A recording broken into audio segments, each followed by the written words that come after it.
The boy with his father's eyes. She thought he was dead. He thought she had disappeared forever, but the child standing between them carried every secret they never meant to share, and someone had been waiting 7 years to make sure that secret died with all three of them. If this story pulls you in from the first line, hit that like button and drop a comment telling me what city you're watching from. I want to see exactly how far this story travels. Now stay with me, because this one doesn't slow down. The rain came sideways that morning. Not the polite Seattle drizzle that tourists romanticized, not the soft gray mist that clung to Pike Place Market and made everything look like a watercolor painting someone hadn't finished. This was the other kind, the kind that rattled the aluminum awnings over storefronts and turned the gutters into fast-moving rivers and made ordinary people with ordinary lives question every choice that had brought them to stand outside in it. Serena Vale was already inside, and she was already behind. The Anchor Cafe ran on a skeleton crew Tuesday mornings, just her, the cook Darnell, who showed up 20 minutes late every single shift without apology, and a teenage dishwasher named Marcus, who moved like he was operating underwater. The morning rush was supposed to peak at 8 and die by 9:15. Today, it peaked at 7:45 and showed no sign of dying at all, because apparently everyone in a 4-block radius had decided that miserable weather and weak institutional coffee from a chain down the street were not acceptable substitutes for whatever the Anchor was doing right. Serena had been on her feet since 5:30. She refilled the table by the window without being asked, caught a dropped mug before it hit the tile, recited the day's specials to a man who proceeded to order none of them, and smiled through all of it, the specific kind of smile that required no genuine warmth, only the muscle memory of years spent keeping other people comfortable at her own expense. She was good at that. She had been good at that for a long time. The bell above the door hit at 8:47. She heard it the way she heard most things during a rush, as background information, processed and filed without conscious attention. Another customer. She was running the carafe to table 4. She'd get to them. She didn't look up. "Corner booth's open," she said, not breaking stride. "I'll be right with you." Silence behind her. That specific weight of someone not moving the way people normally moved when you told them where to sit. She registered it peripherally, finished pouring for the couple at 4, thanked them on reflex, and turned. The man standing just inside the doorway was still. Not politely still, not uncertain where to sit still. Completely, intentionally still, the way something very large and very dangerous goes still when it wants to take stock of its environment without betraying that it's doing so. He was dressed in a charcoal suit that had not come off any rack anywhere in this city. His jaw was set. His shoulders were straight in a way that had nothing to do with posture and everything to do with the particular discipline of someone who'd been trained to take up space deliberately. His eyes found her across the length of the cafe. Steel gray. Not blue that ran gray in bad light. Actual gray. Like river stones pulled from cold water, like the sky over water when weather was building. She had dreamed those eyes approximately 400 times over the course of 7 years and had woken from every single dream feeling like something had been stolen from her. The carafe in Serena's hand stopped moving. There are moments in a person's life when the architecture of everything they've built to function, every routine, every careful distance, every adaptation to a world that hadn't gone the way they'd imagined, fails simultaneously. Not gradually, all at once. Like a power grid going dark across an entire city in a single second. She was having one of those moments. Her hand was still. Her mouth was open by a fraction she wasn't aware of. The cafe noise continued around her, scraping chairs, the hiss of the espresso machine, Darnell banging something in the kitchen, but it had moved very far away, as if she were hearing it through glass. Adrian Viscari. 7 years, 3 months, and some number of days, she had stopped counting because counting had started to feel like a form of self-destruction. He was supposed to be dead. He was standing 6 feet away from her, looking like he'd never been anything but alive, and the expression on his face was nothing.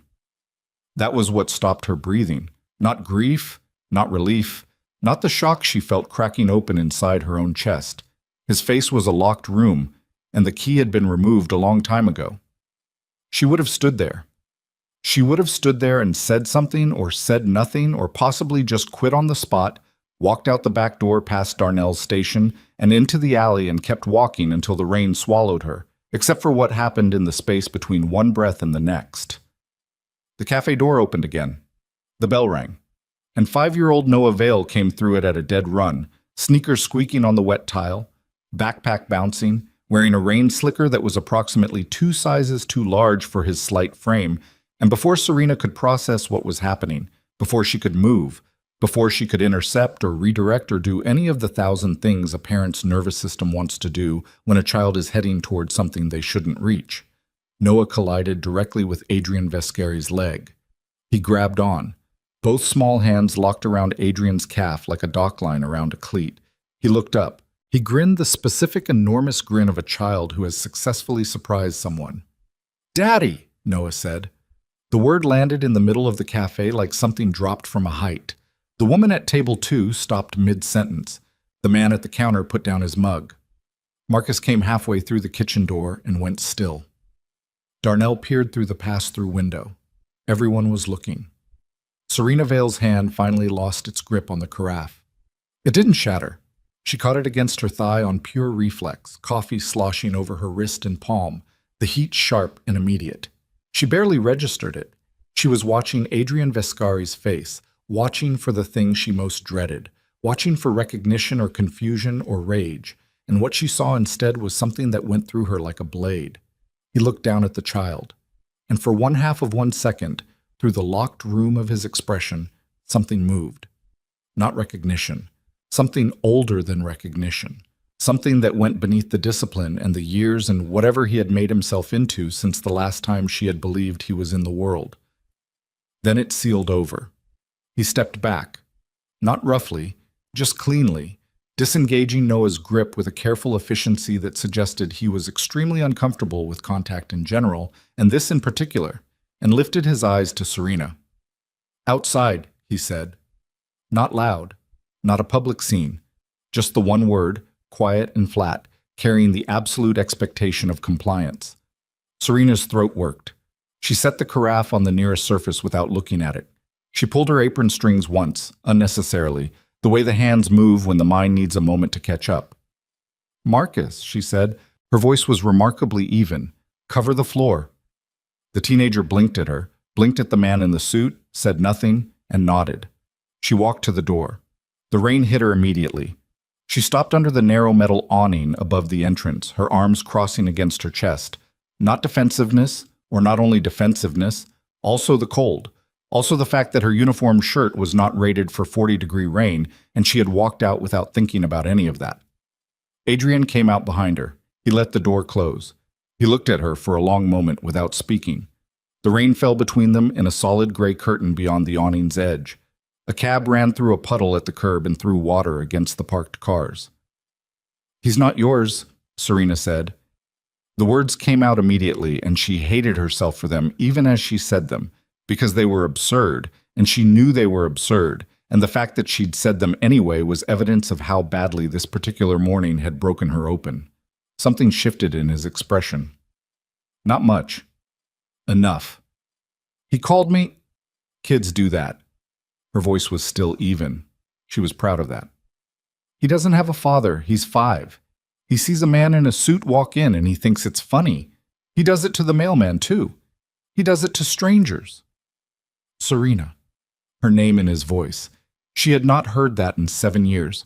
She had not heard much of anything in his voice in 7 years because he had been dead. She had believed he was dead. She had built an entire life around the fact of his death.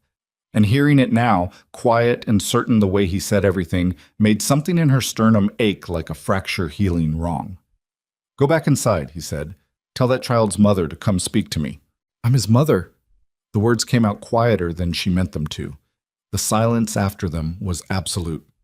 Adrian Vescari went very, very still.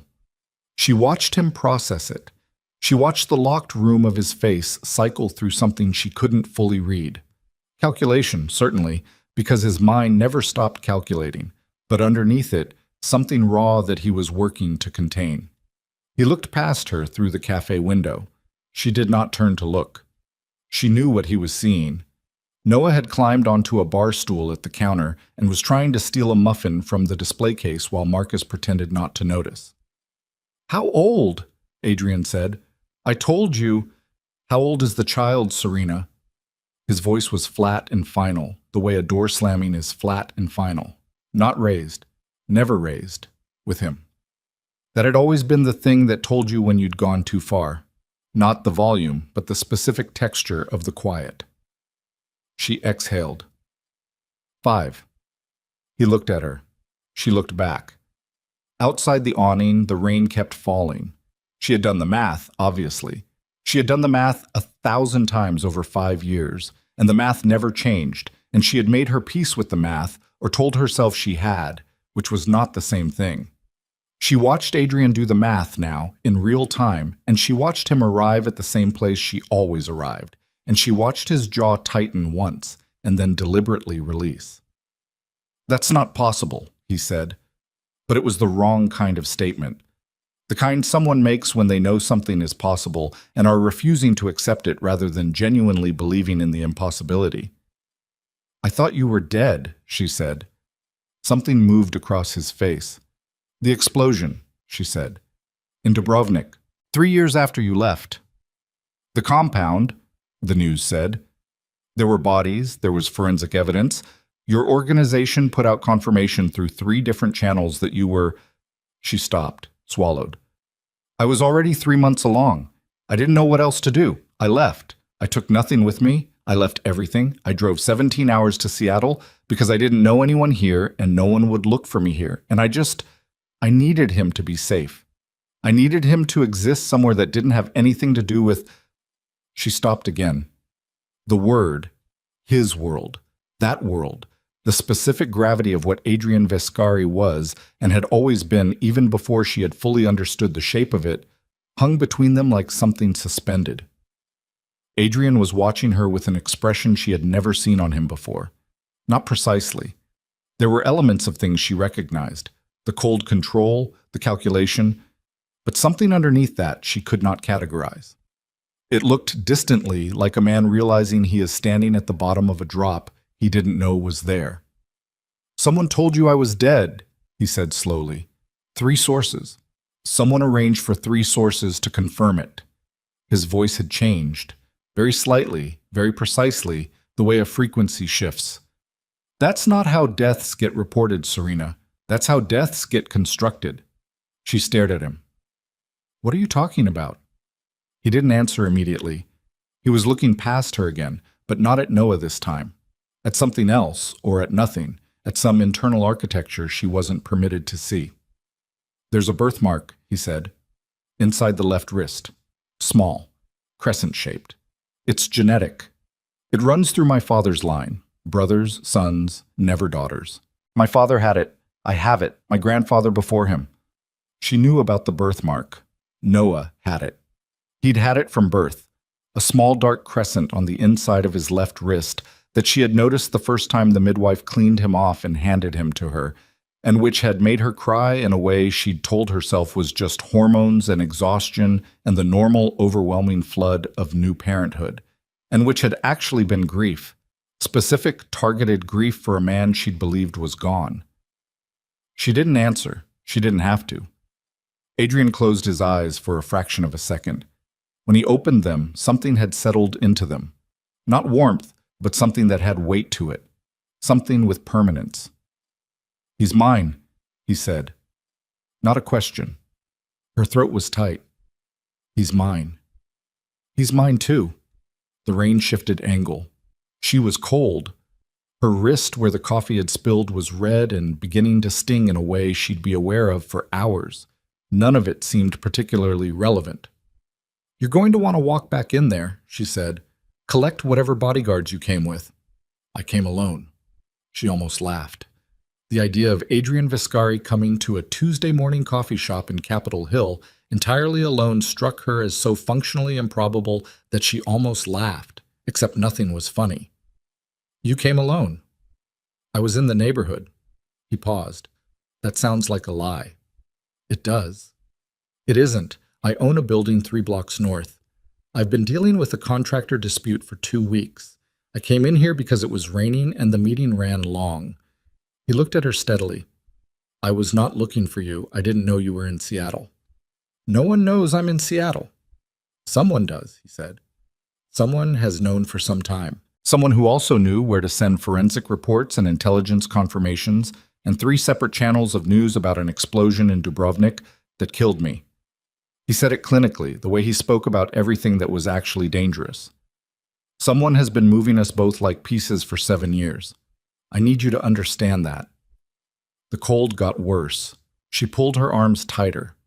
Through the cafe window, Noah had gotten the muffin. He was eating it with the unself-conscious pleasure of a 5-year-old who has successfully committed minor theft and feels no remorse about it. He had Adrian's gray eyes and her dark hair and a laugh she could hear even through the glass, and he had no idea, absolutely no idea, that the man he'd wrapped his arms around 15 minutes ago had quietly shifted every equation of all their lives. What are you going to do? She asked. Her voice was not as steady as before. Adrian watched his son through the window. First, he said, I'm going to find out who told you I was dead. He said it the way he said everything, quietly, without emphasis, with the specific, flat certainty of a man who had never in his adult life said he was going to do something and then failed to do it.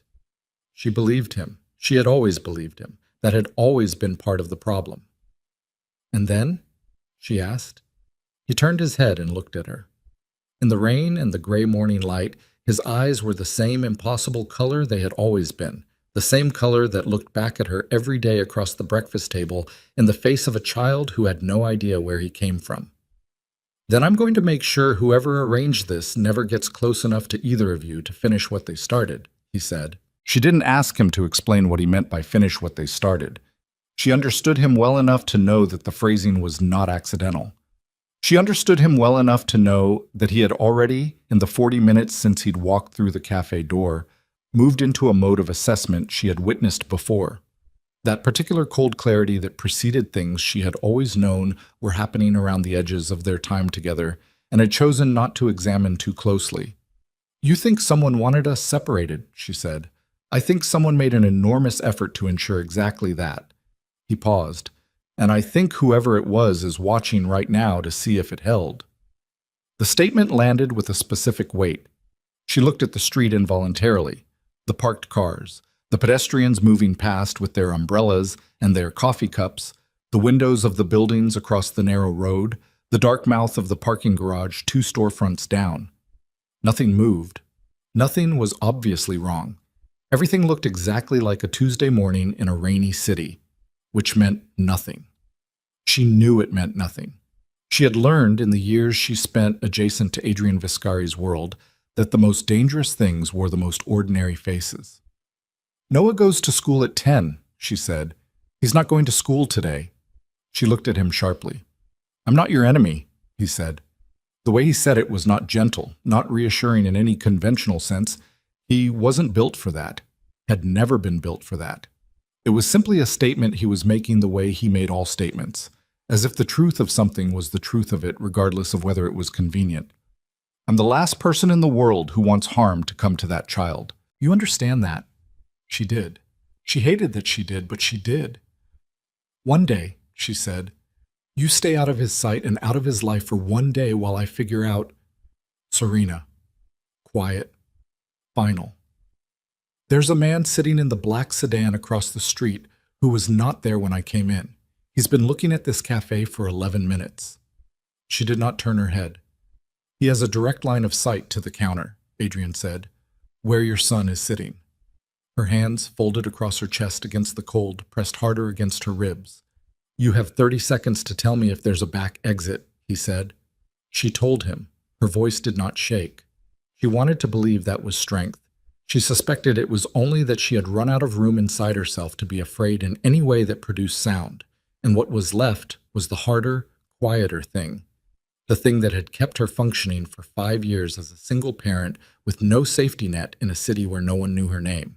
The thing that got Noah to school every morning and kept the cafe job and paid the rent and did not permit collapse, because collapse was not an option when someone small was counting on you. She walked back through the front door. She walked to the counter, keeping her face easy and her body language ordinary, and she crouched down beside her son, and she said in his ear, "Hey, baby, we're going on an adventure. Bring the muffin." Noah looked at her. He had her instincts even if he didn't know it yet. Some quick animal read of her face that made him not ask questions, just slide off the stool. "Can I bring 2 muffins?" he asked. "Sure," she said.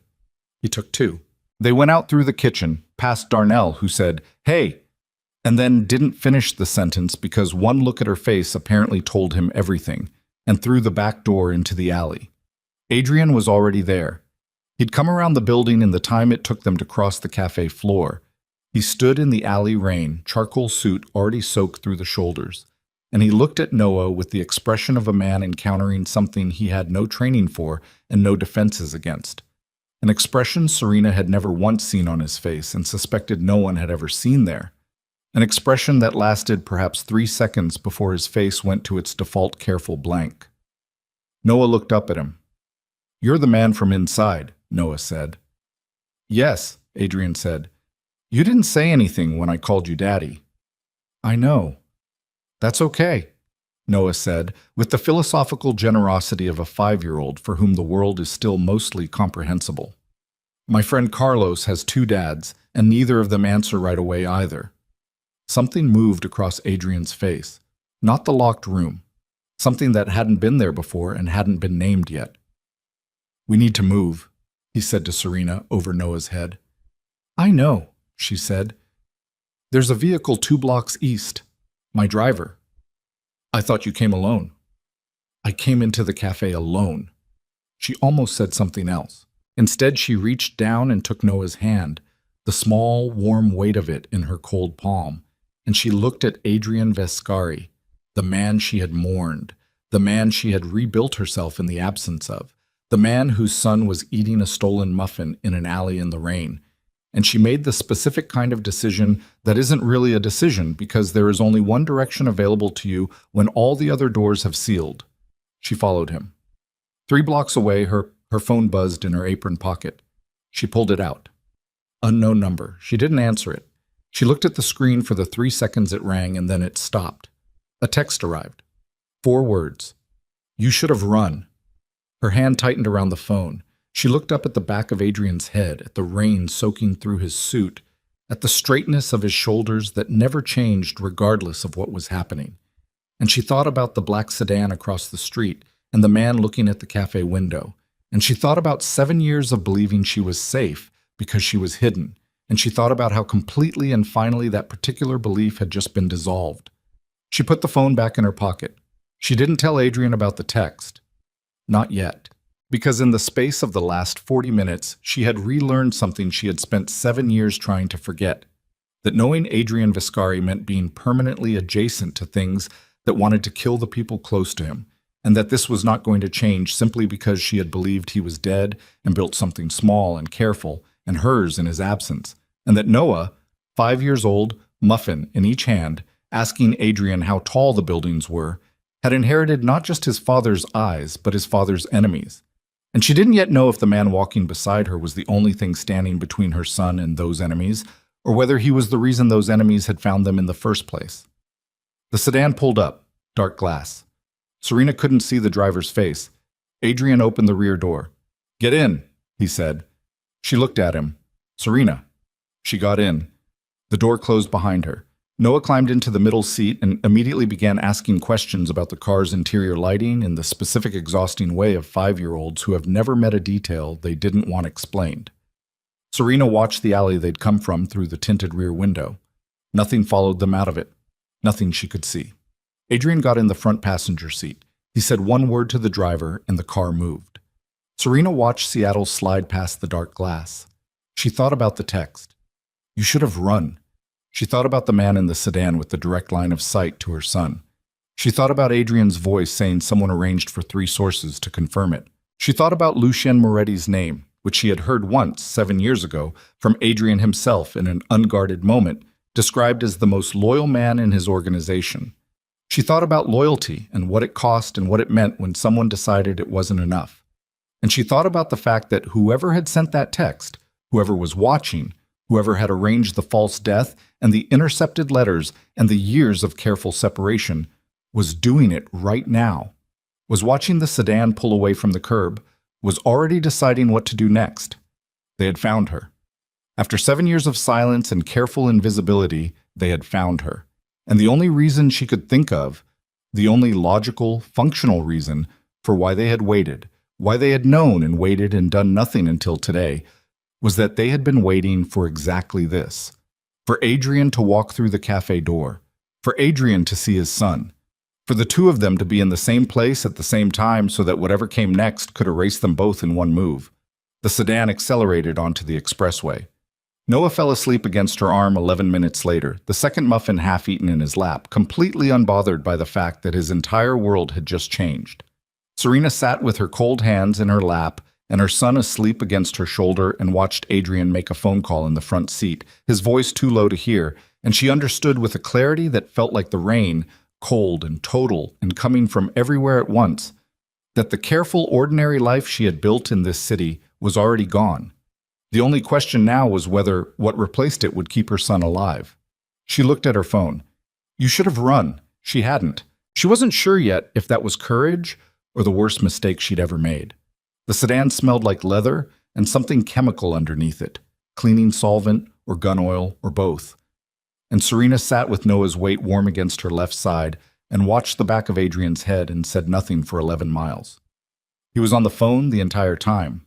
Not the same call. 3 separate calls, each one brief, each one in a different language.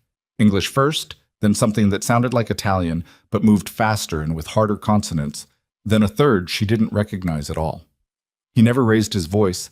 He never indicated urgency through volume, which was the thing she had always found most unsettling about him. That the pitch of his voice bore no relationship to the severity of what he was discussing.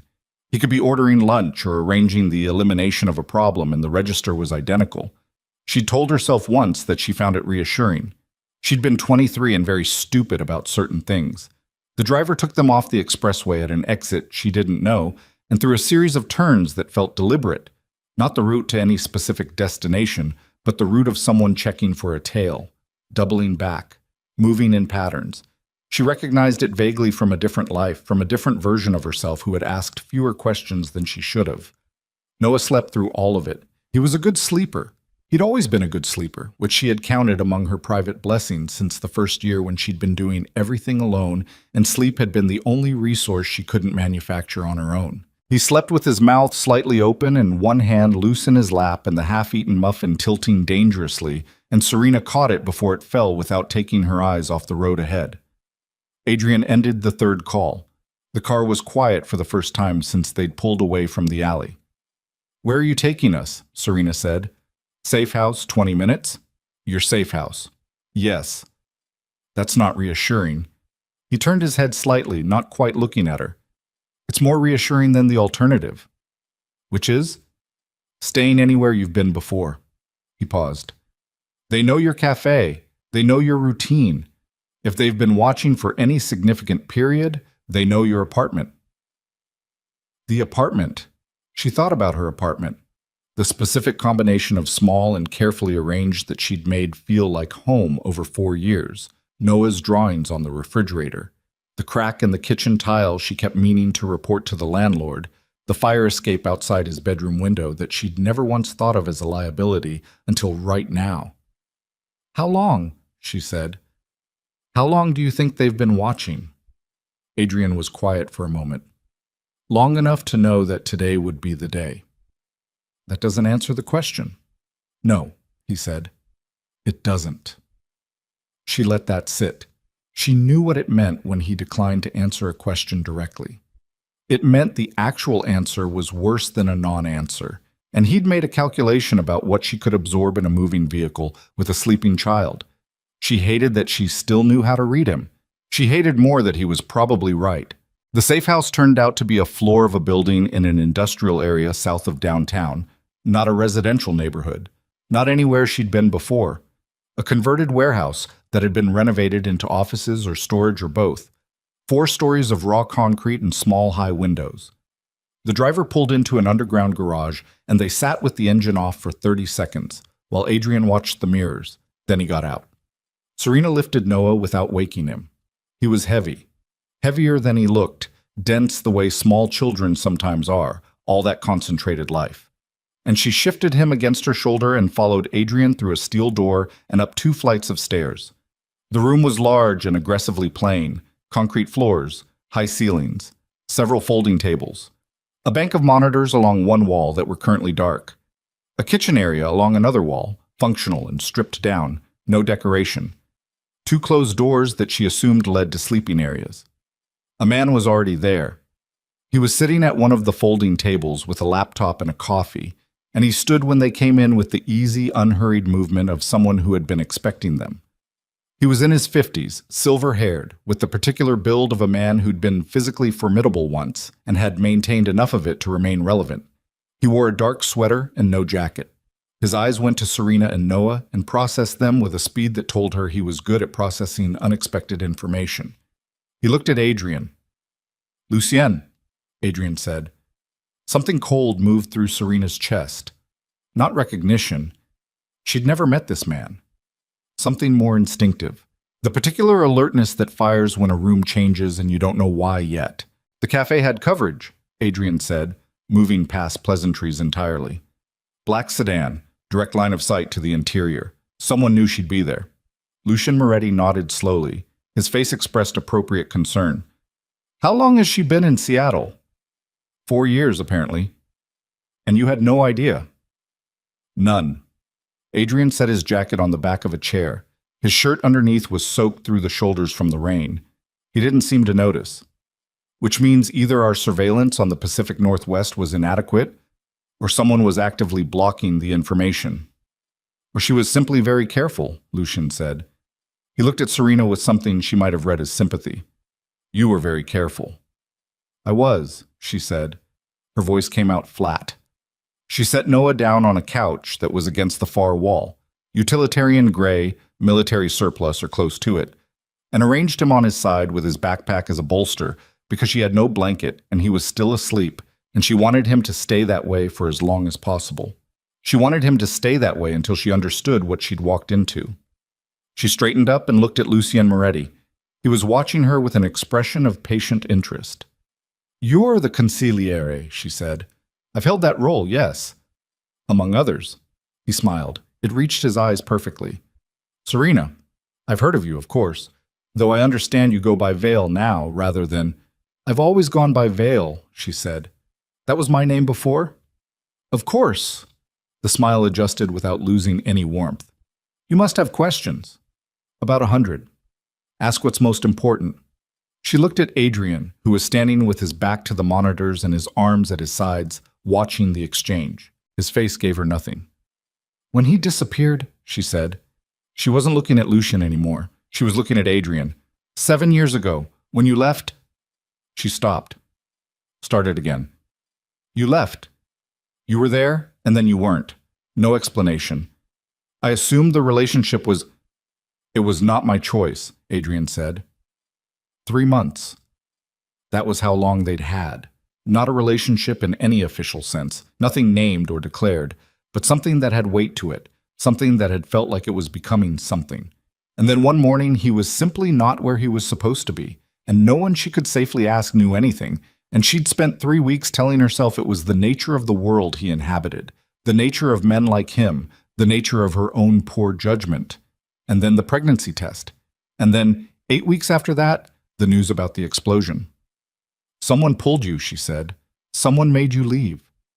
Someone informed me that remaining in contact with you was creating an unacceptable security risk." He said it without the emotion she might have expected. Not bitterly, not with grief, just the statement of a fact he had processed and filed. That you had been identified by a rival organization. That continuing the relationship would put you in direct danger. And you believed that. I had reason to. There had been 2 attempts on associated civilians in the preceding 6 months. He paused. I was told you'd been relocated, moved somewhere safe, that you were being monitored for your own protection. Something shifted in Serena's understanding. "Monitored by whom?" she said. A silence. She looked at Lucien. Lucien's expression was one of careful, measured gravity. "I managed those operations at that time," he said. The civilian protection protocols. You told him I'd been relocated. You had been a concern, yes. Did you tell him I'd been relocated? She said. Flat, direct, the way she'd learned to ask questions when she actually wanted answers rather than management. Lucien looked at her with the eyes of a man who was very good at seeming transparent. There were operational decisions made during that period that… Lucien, Adrian's voice, quiet as always, but with a texture change she felt in her back teeth. The older man stopped. She asked you a direct question, Adrian said. Something moved through Lucien's face, too fast to name. He set it back in order with the skill of long practice. Yes. I conveyed information about your relocation. It was necessary to allow you time to establish distance. What information? Adrian said. That you'd gone to stay with family in Portland. I don't have family in Portland, Serena said. I was not aware of that at the time. And the explosion, Adrian said. Very quiet now. In Dubrovnik, the compound. A genuine incident, Lucien said smoothly. We used the opportunity. What? You used it, Adrian said. We used it to consolidate. Who is we? The room went quiet in a specific way. Not the quiet of nothing happening, but the quiet of something that has been building, finally arriving at the surface. Lucien Moretti looked at Adrian Vescari with the patience of a man who has been waiting for a question for a very long time and has had the answer ready almost as long. There were people within the organization, he said, who believed that certain attachments were making leadership vulnerable, emotional decisions, relational complications. The Dubrovnik narrative was a tool. I want to be clear that no one was harmed. You faked my death, Adrian said. A controlled narrative. You told the woman carrying my child that I was dead. The word hung in the concrete room. Serena heard it land on Lucien Moretti with a specific weight and watched the older man recalibrate in real time. Watched him understand that Adrian had already known before he asked, had known since the alley outside the cafe, and had been running the conversation toward this point deliberately. I was not aware of the pregnancy, Lucien said. No? Adrian, you know me. You know… Tell me who was in the sedan this morning, Adrian said. Lucien's face did something then. Not much. A micro-expression she might have missed if she hadn't been watching for it. A fractional tightening around the eyes that lasted less than half a second. I don't know what sedan you're referring to. Black, registered plates, parked on Blanchard Street at 8:52 this morning, with a direct view of the Anchor Cafe. I've had no operations running in Seattle. I know you haven't, Adrian said. That's not what I asked. The distinction was precise. Serena understood it 3 seconds after Adrian made it. He wasn't asking if Lucien had run the operation. He was asking if Lucien knew who had. Lucien was quiet. How long have you known she was here? Adrian said. Adrian, how long? Lucien set his coffee mug on the table. He did it carefully, with the deliberateness of someone choosing how to occupy his hands. 18 months, he said. The number was a physical thing in the room. Serena felt it the way she felt the cold, not as information, but as something that passed through her and left a mark. 18 months. Noah had been 3.5 years old 18 months ago. She'd been working the breakfast shift at the Anchor for 2 months. She had believed herself invisible. Adrian's jaw moved once. Set. You knew, he said. I had information, yes. You knew where she was. You knew about the child. I was gathering information for 18 months. Context matters. The sedan this morning, Adrian said. Was that gathering information? Lucien was quiet for too long. Lucien. There are elements of the current situation that are more complicated than I can explain, and Adrian moved. He moved the way she'd seen him move once before, years ago, in a context she'd tried very hard to mentally file under things she hadn't witnessed. Fast and without preliminary, without the tells that most people show when they're deciding to close the distance between themselves and someone else. He was across the room and had Lucien's jacket front in his fist before the older man had completed his next breath. He didn't hit him. He didn't need to. He held him with the specific controlled force of a man who was deciding whether to, and had not yet decided. The child, Adrian said. 6 inches from Lucian's face. Adrian, the child was in that cafe. The man in that sedan had a direct line on my son. His voice was still quiet. That was the worst part of it. Tell me why. Lucian's face, for the first time since Serena had laid eyes on him, showed something that was not fully managed. Something older and harder moved behind his eyes. Not fear precisely, but the acknowledgement of someone who has been very good at a dangerous game for a very long time and has just been shown a wall they weren't expecting. There are people, Lucian said, who believe the Vescari bloodline should end with you. The sentence finished itself in the concrete silence of the room. Serena looked at Noah asleep on the gray couch. His left wrist was turned out slightly, and even from across the room she could see the small dark crescent on the inside of it, the birthmark she had cried over and never fully explained to herself or anyone else. Adrian released Lucian. He stepped back once. He straightened his shirt cuff with the particular displaced precision of a man who is deciding not to do something more serious and needs a moment to make that decision final. Get out, he said. Adrian, listen to me. You have 30 seconds. If you remove me from this operation, you lose the only person who knows the full scope of what's been.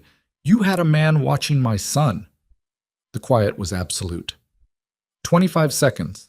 Lucien picked up his laptop and his coffee with the dignity of a man who has prepared for the possibility of this moment and is executing the exit he planned. He moved toward the door. He paused with his hand on it. The people behind the sedan, he said, without turning around. They're not going to stop because you threw me out of the room. You need me to. 19 seconds, Adrian said. Lucian left. The door closed. The room was quiet except for Noah's breathing and the distant sound of traffic from somewhere above and outside the concrete. Serena realized she had been holding herself very still, the way she held herself in the early years with Noah when she was trying not to wake him. A deep physical restraint that she was only aware of now that it released. Her shoulders dropped half an inch. Her lungs took in more air than they had in the last 7 minutes. Adrian stood with his back to her, facing the door. She waited. He knew for 18 months, she said. Yes. And he didn't tell you? No. Why not? He turned around. His face was closed and functional, and behind it something was moving that he was not permitting to the surface. Because I would have come for you, he said. For both of you. She absorbed that. And that's bad, she said. For him, specifically. For what he's been building, yes. He moved to the monitors and touched a keypad, and the screens came alive. 4 of them, each showing a different camera angle from outside the building. The garage, the street, the alley entrance, a rooftop view. He spent years telling me the right operational decisions while making different ones for himself. If I'd known about the child, I would have shifted my priorities significantly. Away from the organization. Yes. He wanted you focused on the organization. He needed me focused on it, Adrian said, so he could continue using it. She sat down. Not on the couch with Noah, in a chair at one of the folding tables, because her legs had decided they'd done enough. She set her hands on the table surface and looked at them. There was still a faint pink line on her right wrist from the coffee spill. The muffins were somewhere in the back seat of the sedan. She thought, absurdly, about whether she'd locked the cafe when she left. The people behind the sedan, she said. What he said. The Vescari bloodline. It's a power structure issue, Adrian said. He was still watching the monitors. The organization runs on lineage claims in certain territories, old money, old arrangements. My father built it that way. Intentionally, I think, to prevent exactly the kind of internal takeover that... He stopped. Something crossed his face. That someone might have been planning for a long time.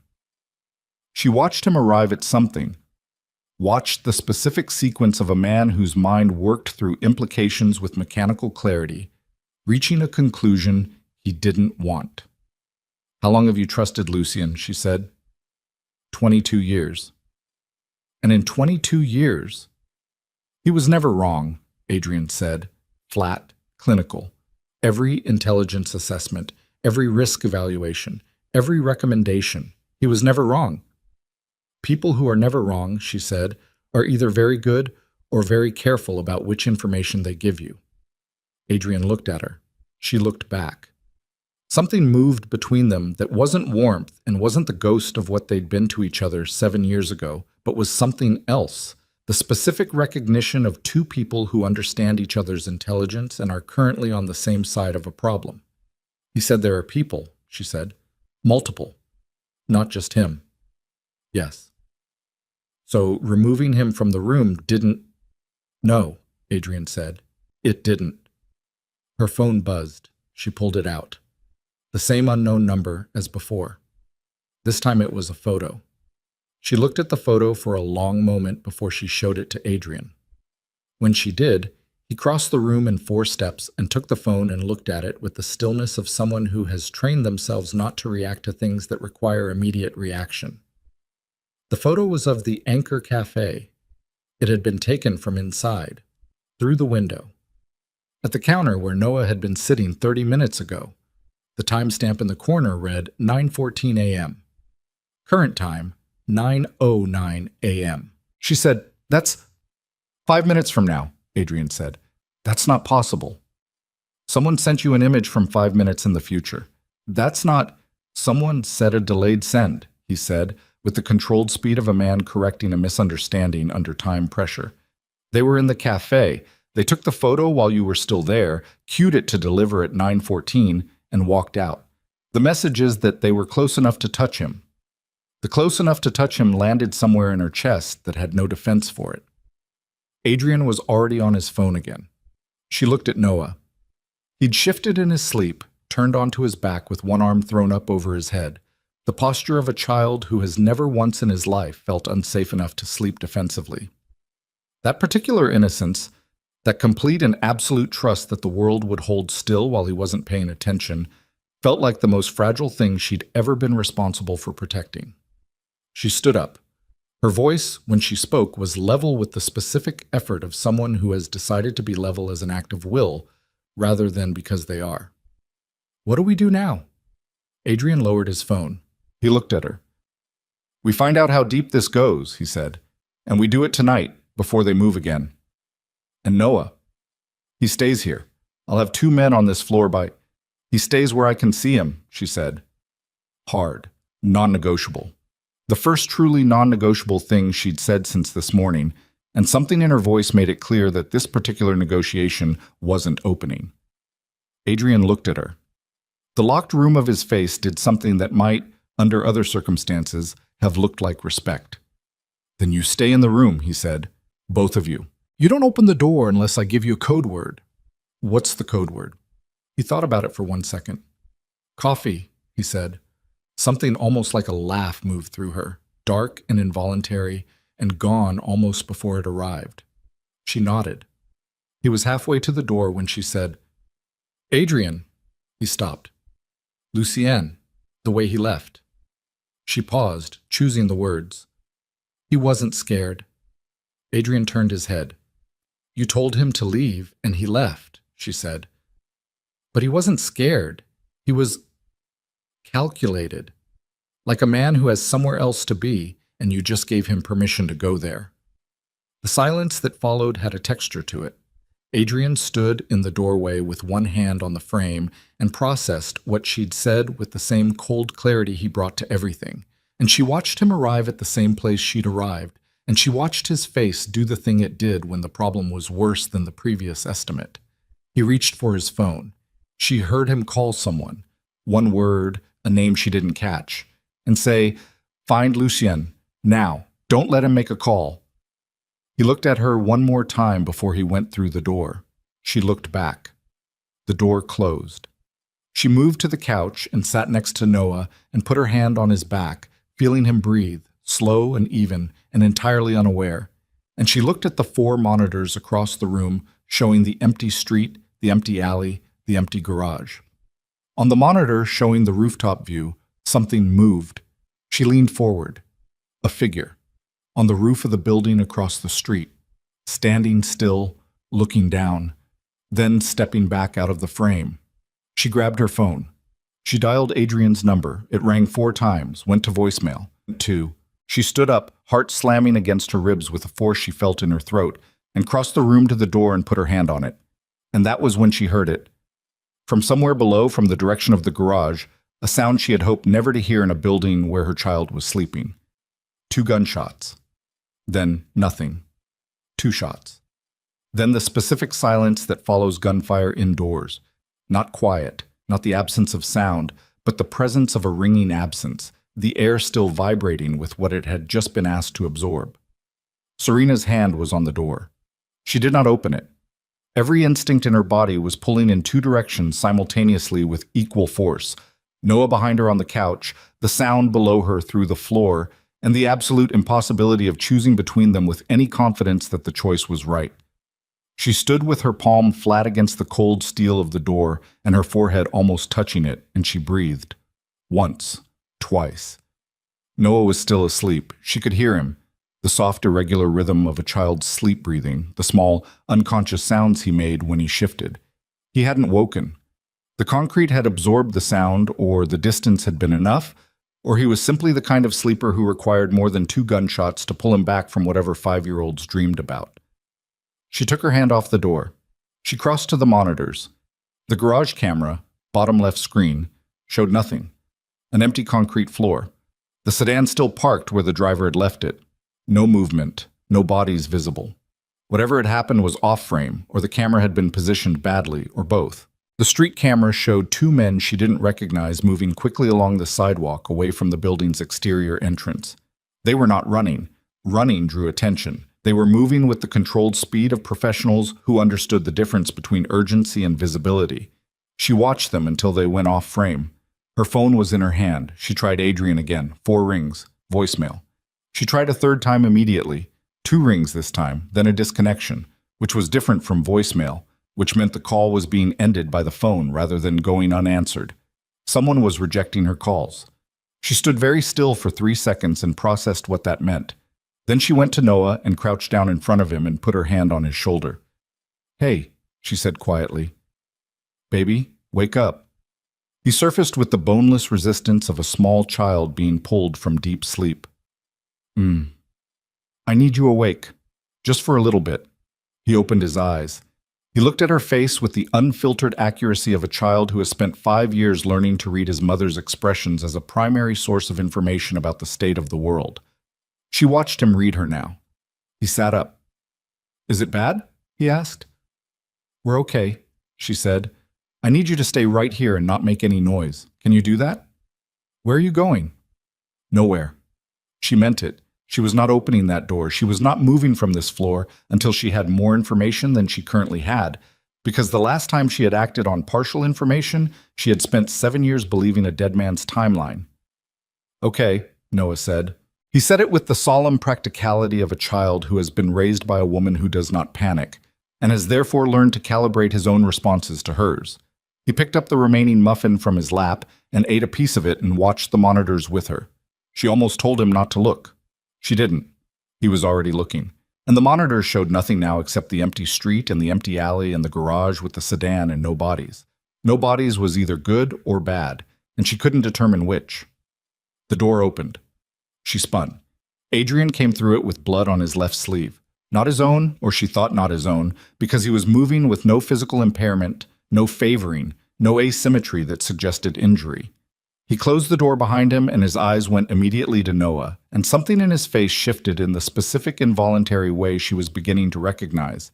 That fraction of unwilled human response that preceded the controlled mask resettling. "You're bleeding," she said. "It's not mine." "The shots? My driver." He moved to the monitors and looked at them briefly and then looked away, a rapid assessment, check, and catalog. "He's alive." The rounds hit the vehicle. He dropped on instinct. The sound from the floor made me think. He stopped. "It doesn't matter. He's alive. I have people with him." "The 2 men on the street." He looked at her sharply. "You saw them." "Camera." She pointed at the screen. He looked at the street camera for a moment. His jaw was set. "They were in position before we arrived. Someone told them where we were going." She waited. He turned to look at her and said it before she had to ask. "Lucien was the only person I told." "You called someone from the car." "Through an encrypted line that runs through Lucien's own system. He said it with the flat precision of a man driving a nail. He heard every word I said in the car. The scope of it settled over her like the rain that morning, total and coming from everywhere at once. He set up the safe house, she said. He suggested it, months ago, in a different context, as a contingency. Adrian's voice had the quality of a man reconstructing something with the unpleasant knowledge of what the reconstruction will reveal. I used it today because it was the fastest option, because I trusted the suggestion. He wanted us here. He needed us somewhere he had pre-positioned assets. Adrian reached into his jacket and placed a handgun on the table with the careful deliberateness of someone making a decision concrete. We can't stay. Where do we go? I have a property, not through Lucien, not through the organization's network, a private purchase, 7 years ago, under a name no one has connected to me. He paused. I bought it the year I was told you'd been relocated to Portland. I don't know why I bought it. She looked at him. That's not... She stopped. She was going to say that's not relevant, but she wasn't sure it wasn't. The specific irrationality of a controlled man making a private purchase under a false name, the same year he'd been told the woman he hadn't named his feelings for had disappeared. That was the kind of thing she didn't have the equipment to process right now, so she set it in a queue and moved forward. How do we get there without Lucien knowing? She said. We don't use anything he has access to. He moved toward this kitchen area and opened a lower cabinet and removed a bag she hadn't seen him put there. Prepositioned, she realized, or left by someone before they'd arrived. Inside the bag, cash, 2 phones still in packaging, a set of keys. New phones, new route, vehicle I source in the next 10 minutes. You keep cash in your safe houses. I keep resources in locations I control. Lucien controlled this one. Yes, he said. Lesson learned. She stood up. Noah, come here. He came, muffin still in hand, and she took his hand and looked at Adrian. 10 minutes. 5, he said. She didn't argue. They were on the street in 4. The new vehicle was a gray pickup truck that appeared in the alley behind the building with a driver Adrian had called from one of the new phones, a man she'd never seen, young, who handed over the keys without speaking and walked away and disappeared around a corner. Adrian drove. She sat in the back with Noah, who had discovered that the truck had heated seats and was deeply interested in the controls.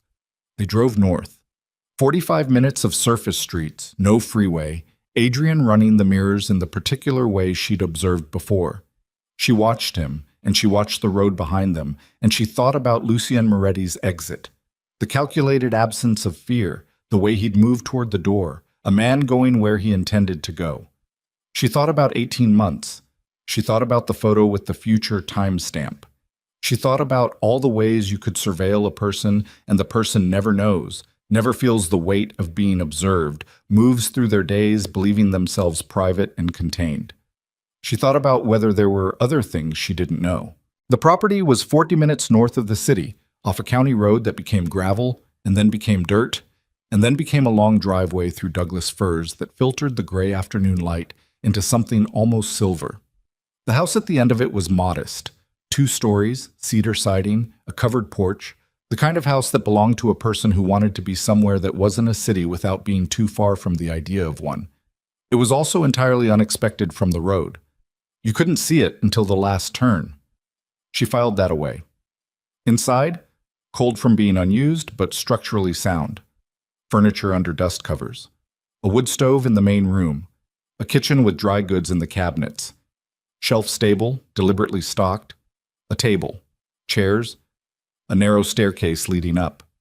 Noah went immediately to the wood stove and studied it. Is this how you make fire? He asked. Yes, Adrian said. Can we make fire? Later.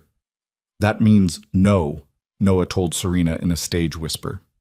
It means later, Adrian said, and something in his voice was not quite the controlled clinical flatness from the city.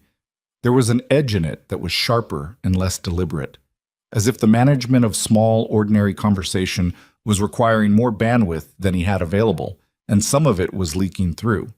It was, she realized, the most human thing she'd heard from him all day. She sent Noah upstairs to pick a room while she unpacked the bag's contents on the kitchen table. Cash in 3 denominations, 2 phones activated, a folded document she didn't open yet, a utility knife. Adrienne stood at the front window looking at the driveway. "Tell me about Lucien," she said. He didn't turn. "What specifically?" "Everything I don't know." "Which is most of it." A pause. "He came into my father's organization 25 years ago as an attorney, financial restructuring. He was good at making complicated money movements look unremarkable. My father trusted him with operational details within 6 months." He paused. "My father was not a trusting man." "And when your father died?" "Lucien was the one who told me." He said it without effect. "He drove me to identify the body. He handled all the arrangements afterward. He told me the circumstances. He told me who was responsible." She looked at his back. "Was he?" The pause that followed was not a long pause. It was a precise one. "I acted on what he told me," Adrienne said. "I made decisions based on his information. The war that followed, 18 months of it, 4 organizational territories, a body count that I—" He stopped, set it down. "I acted on his information." She understood what he wasn't saying. She let it stay unsaid. "Your father's death," she said. "If Lucien, I know. If he orchestrated it, then everything after was, I know, Serena." The edge again. Harder this time. She stopped pushing that particular line and moved to another. "The people he mentioned," she said, "who believe the bloodline should end with you. Who are they?" He turned from the window. He looked at her with the expression of a man deciding how much of a map to hand someone who will have to navigate, regardless of whether they have it.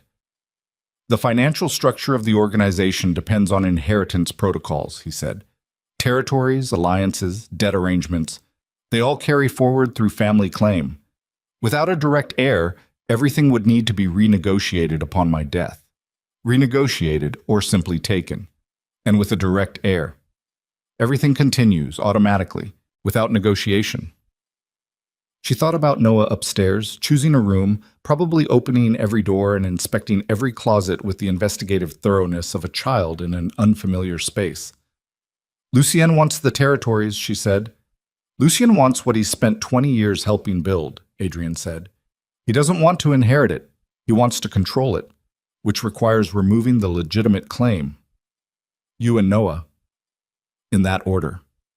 The directness of it, the particular clinical flatness with which he said it, landed in her chest with a weight she'd been bracing for and still wasn't ready for. Her son. A target. Not as collateral damage, not incidentally, but specifically and deliberately. The crescent birthmark on his left wrist read as a death warrant in a world she'd spent 5 years trying to believe she and Noah had escaped. She sat down at the kitchen table. She put her hands flat on the wood surface and looked at them. The pink line from the coffee spill had faded. Her hands looked like the hands of a person who had spent years carrying things, plates, a child, the specific, unglamorous weight of a life rebuilt from zero. They did not look like the hands of someone equipped for what the next 48 hours apparently required. She picked up the folded document from the table. She opened it. It took her a moment to understand what she was looking at, then another moment to understand the implications. Then she looked up at Adrienne and said, very quietly, "Where did you get this?" He crossed the room and looked at what she was holding. "I've never seen that before," he said. She turned it toward him. It was a property document.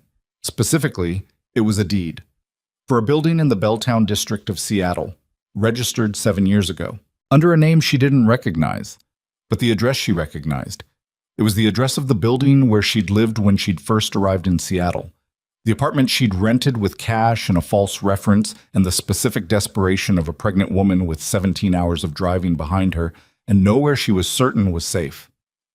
The apartment she'd lived in for 3 months before she'd found the Anchor and the Capitol Hill room above a dry cleaner that was better. Someone had owned that building.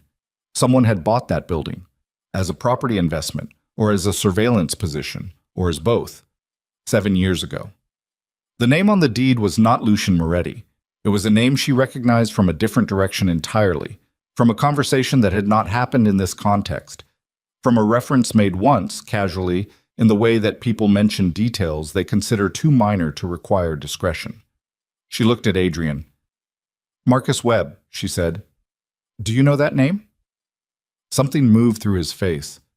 "Where did you see that name?" "It's on the deed." "That's not possible." "It's on the deed." He took the document from her hands and looked at it.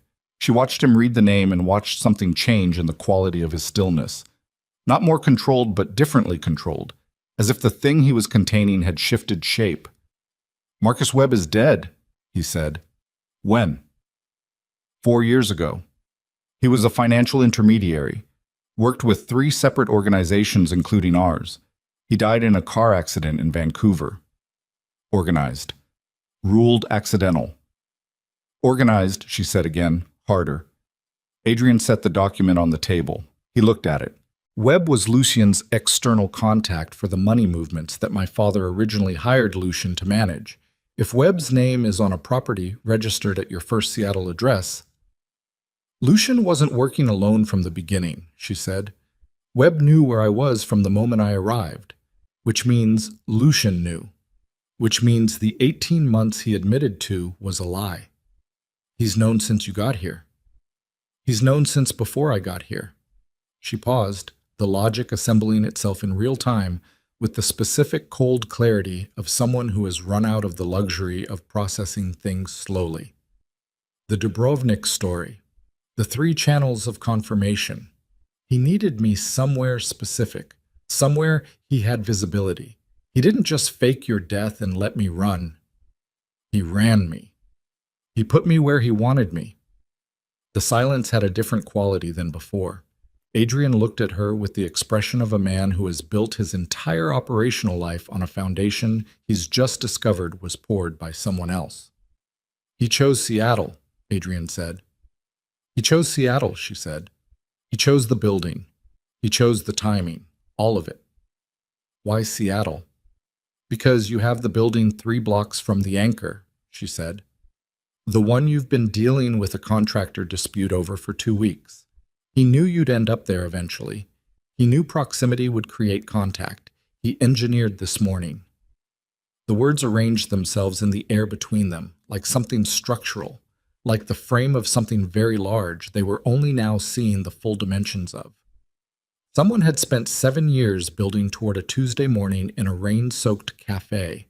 The sound from upstairs was Noah's footsteps, running across the floor above them, the particular rhythmic thudding of a child who has decided the space overhead is a running space and is testing its parameters.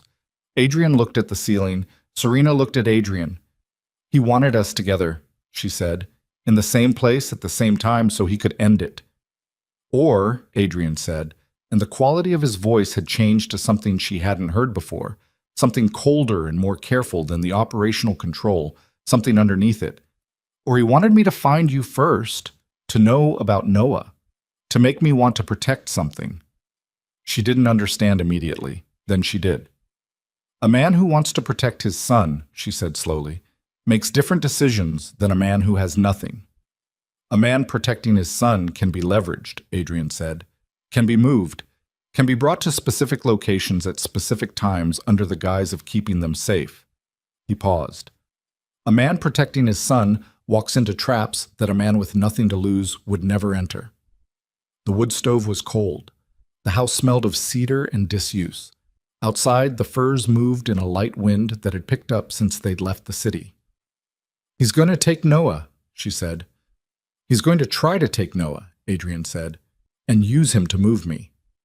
And then he doesn't need either of us anymore." She stood up from the table. She moved to the window and looked out at the driveway. The gravel, the trees, the silver light coming through in columns. Everything was still. Everything looked like nothing was wrong. She had learned today what that meant. Her phone, the new one, still in its packaging until Adrian had activated it in the truck, buzzed on the table. She looked at it without touching it. Unknown number. She picked it up. She answered it. The voice on the other end was not Lucien Moretti's. It was a woman's voice, precise and level, and carrying the specific cadence of someone who has rehearsed a script but is good enough that the rehearsal doesn't show. Mrs. Vale, the woman said, we have a situation you should understand before Adrian makes his next move. Serena said nothing. My name is Dara Voss, the woman said. I worked with Marcus Webb for 6 years. I know where every property document, every financial record, and every communication log from the last 10 years of Lucien Moretti's external operations is stored. A pause. I also know that Lucien did not engineer this alone, and the person who authorized the original plan, the fake death, the relocation, all of it, was not Lucien. Serena's hand tightened on the phone. Then who? She said. The pause before the answer was exactly long enough to be deliberate. His father, Dara Voss said. The cold in the room moved through Serena from the outside in. Adrian's father, she said. Flat, testing the shape of it. Silvio Vescari gave the authorization 18 months before his death. Lucien executed it, yes. But the original decision to remove you from Adrian's life, to prevent the relationship from producing an heir outside the organization's control, that decision was made by the man Adrian spent 18 months avenging. She looked at Adrian across the kitchen. He was watching her face. He couldn't hear the voice, but he was reading her expression, and she knew he was already arriving at something from the change in it, the way the blood moves away from the face when the ground shifts. She lowered the phone. Your father, she said. His expression did not change. Your father is the one who started this. 3 seconds of absolute stillness. Then Adrian Vescari sat down in a chair at the kitchen table, and for the first time since she'd watched him come through the cafe door that morning, he looked like a man who had been hit by something he hadn't seen coming, something that did not care about his training or his discipline or the 22 years of careful architecture he'd built around himself to prevent exactly this, the specific devastation of a truth that rewrites everything that came before it. He sat in the chair and looked at the table. She brought the phone back to her ear. What do you want? She said to Dara Voss. I want Lucien stopped, the woman said. He killed Marcus. He's been cleaning house for 2 years. Anyone who knows the original authorization, anyone who can trace it back to Silvio. I'm the last one. When I'm gone, the record of what Silvio sanctioned disappears with me, and Lucien's version becomes the only version. Why come to us? Because Adrian is the only person with enough standing and enough reason to end this, and because you are the only person he'll move for. She paused. And because your son is the only leverage that works on both of you simultaneously. Is Noah in danger right now? Yes, Dara Voss said. Lucien has a secondary team, not the 2 men from this morning, a different unit, already north of the city, already moving toward the location you're currently at. The breath went out of her. How do you know where we are? Because I've been watching Lucien's network, she said. And his network has been watching Adrian's new phone since the moment he activated it. She looked at the phone in her other hand. The packaged phone, the fresh phone, the phone Adrian had taken from a bag in a safe house that Lucien had pre-positioned. Lucien had sourced the phones. She felt the room tilt slightly. How long? She said. 20 minutes, Dara Voss said. Maybe less. She ended the call and looked at Adrian. He was still sitting in the chair. He hadn't moved. His hands were flat on the table, and he was looking at a middle distance that didn't correspond to anything in the room. Adrian. She put her hand on his arm. We need to move. Right now. He looked up at her. His face was something she had never seen on it before and hoped never to see again. Not the locked room, not the operational control, but the underneath, the raw material that the control had been built to cover. The face of a man whose entire architecture of self has been structurally compromised in a single sentence. My father, he said. We can process this later, she said. Right now there are people coming. He looked at her for 2 more seconds. She watched him make the decision, watched him physically set something down that had enormous weight, watched him fold it and place it somewhere internal that would hold it until he had the space to open it again, watched his face go back to functional. He stood up. Noah, he said. I'll get him.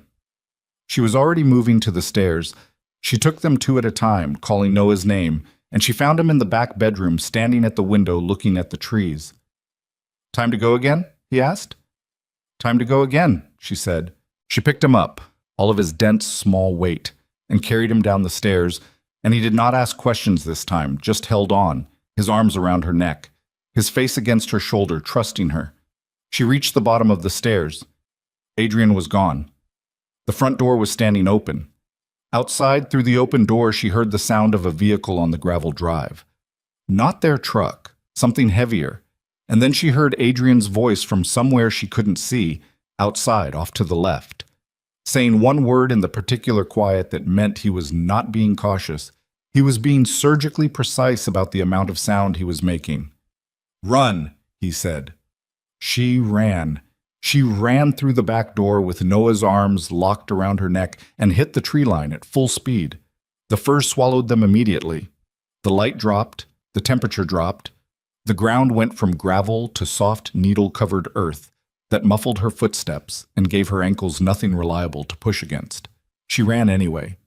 Noah had gone completely silent, not frightened silent, something more instinctive. The silence of a small animal that has understood from its mother's body that sound is dangerous and has made the adjustment without being asked.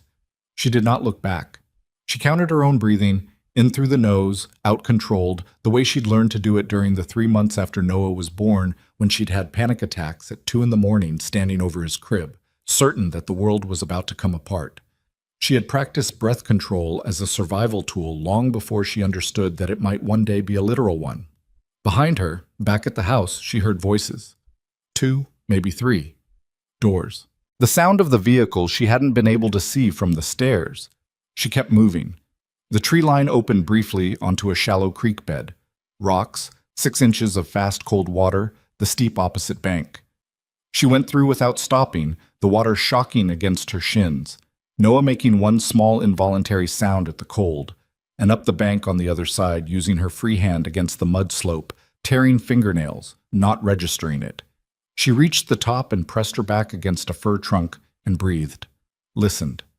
Somewhere behind her and to the left, a branch broke. One break. Deliberate wait, someone moving. She pulled Noah tighter and moved right, paralleling the creek, deeper into the trees, away from the sound. Her heart was doing something she could feel in her eardrums. The cold water in her shoes was a specific high-pitched discomfort that her body was telling her was important and her mind was telling her was not. She heard Adrian's voice. Not words, just the tone. Controlled, flat, carrying the specific neutrality that meant he was talking to someone he had no intention of accommodating, somewhere back near the house or between the house and the trees. She couldn't locate him precisely. She stopped behind a cluster of firs wide enough to provide cover and crouched down and shifted Noah from her hip to in front of her, both hands on his face, tilting it up so she could see his eyes in the low silver light coming through the canopy. He looked back at her steadily. "I need you to stay here," she said. Barely a breath. "Right here, behind this tree. Don't move, don't make noise, don't come out until I come back for you. Understand?" "Where are you going?" he whispered. 40 feet, I'll be able to see you the whole time." It was a partial truth. She'd be able to see the tree. That was the most she could promise. He searched her face with the accuracy that always undid her, that specific clear-eyed read that saw through whatever she was performing to whatever she actually was. Then he nodded. He sat down against the base of the tree and pulled his knees to his chest and made himself small with the practical efficiency of a child who had been told to hide before and understood what it required. She straightened. She moved back toward the sound. The creek bed gave her cover if she stayed low. She moved along the near bank, using the slope to stay below sight lines, picking through the rocks carefully enough to minimize sound. The voices ahead were clearer now. 2 men, neither one Adrian. She came up over the bank edge and looked through a gap in the undergrowth. The clearing on the east side of the house, 20 feet of open ground between the tree line and the cedar siding. A black SUV parked nose in at an angle that blocked the original truck's exit route. 2 men she'd never seen standing in the clearing, one by the SUV's driver door, one closer to the house's back corner, both armed. Professional posture, weight forward, scanning. No Lucian, no Adrian visible from this angle. She stayed down and moved left along the tree line, keeping the undergrowth between herself and the clearing, until she reached a position where she could see the front of the house. Adrian was on the porch. He was standing with his hands at his sides and his jacket open, and he was talking to a man she hadn't seen before. Not one of the two in the clearing, a third, standing at the bottom of the porch steps. The third man was holding a phone up, screen facing Adrian. She couldn't see what was on the screen from this distance. Whatever it was, Adrian's face did something she felt from 40 feet away through undergrowth and tree trunks. Not the locked room, not the controlled blank. Something beneath both of them, something that had roots in a part of him she hadn't known existed before today. She moved closer. She moved through the last of the undergrowth on her stomach, elbows in the needles, face inches from the wet ground, until she reached a position behind a root mass large enough to conceal her. The phone screen showed Noah. A live feed. Noah sitting against the base of the fir tree, with his knees to his chest, his face turned down, exactly where she'd left him. Someone was watching her son right now from a position she hadn't located. The understanding went through her like the water from the creek, total, immediate, cold enough to take the breath. "There are two ways this works," the third man said. He was American. Pacific Northwest accent, something nasal in the vowels. He was not Lucian's type. Not silver-haired, not silver-tongued, practical and functional rather than elegant, a tool rather than an architect. "You come with us, we take you to have a conversation. The kid stays where he is. Or you don't come, and we demonstrate that we know exactly where he is." "Where's Lucien?" Adrian said. "Waiting. I want to talk to him." "That's the goal." The man lowered the phone slightly. "This doesn't need to go sideways. This is a conversation. Lucien's been clear about that." "Lucien has been clear about a number of things today," Adrian said, "and I found his clarity unreliable." "Mr. Viscari, tell me who's on my son," Adrian said. The man paused. The pause was small, but she caught it, the micro-hesitation of someone recalculating how much to confirm. "We have eyes on his position. That's all I'm authorized to." "Is the person watching him the same person who positioned that sedan this morning?" Another pause. "Tell Lucien," Adrian said, "that I'll meet him, where he wants, when he wants. And tell him that when this is over, I am going to remember every choice that was made today by every person who was party to it, starting with you." The flatness of the last sentence was the flattest thing she'd heard from him yet. Not a threat. An accounting. Something being entered into a ledger. The man with the phone seemed to understand the distinction. He stepped back slightly. He lifted the phone to his ear. Serena did not wait to hear the rest of the conversation. She had a location from the live feed. The angle of the camera looking at Noah had come from above and to the south, which meant someone elevated and south of Noah's position. She had the creek to Noah's east. She had the main clearing to his west. South meant back toward the access road, where the tree cover was thinner because the road had been cut through it. She went south. She moved faster than was careful, and more carefully than was fast. A compromise that left her neither safe nor efficient, but moving, which was what mattered. The undergrowth thinned. She saw the access road through the trees, the pale line of gravel, the ruts from the SUV's passage, the point where the firs resumed on the other side. In the firs on the south side of the road, 8 feet up, in the crook of a trunk where 2 major branches diverged, a man was sitting with a tablet propped against the bark. She looked at him for 2 full seconds from the cover of the undergrowth. He was watching the tablet, not the trees. His eyes were on the screen, on Noah's position feed, with the relaxed inattention of someone who has determined his target is stationary and has therefore downgraded his immediate alert level. She had no weapon. She had her body weight and the element of surprise and approximately 15 feet of open ground between herself and the base of the tree he was sitting in, and the cold knowledge that if he heard her coming and called out, the 2 men in the clearing would move on Noah's position within 45 seconds. She came out of the undergrowth without sound. She covered the 15 feet in the way she had run track in high school for 2 undistinguished years. Not fast, but mechanically efficient, her foot strike landing heel-toe rather than heel-flat, the particular silence of someone who has spent 5 years stepping around a sleeping child in a small apartment and has unconsciously developed the skill. He heard her at 4 feet. He started to turn.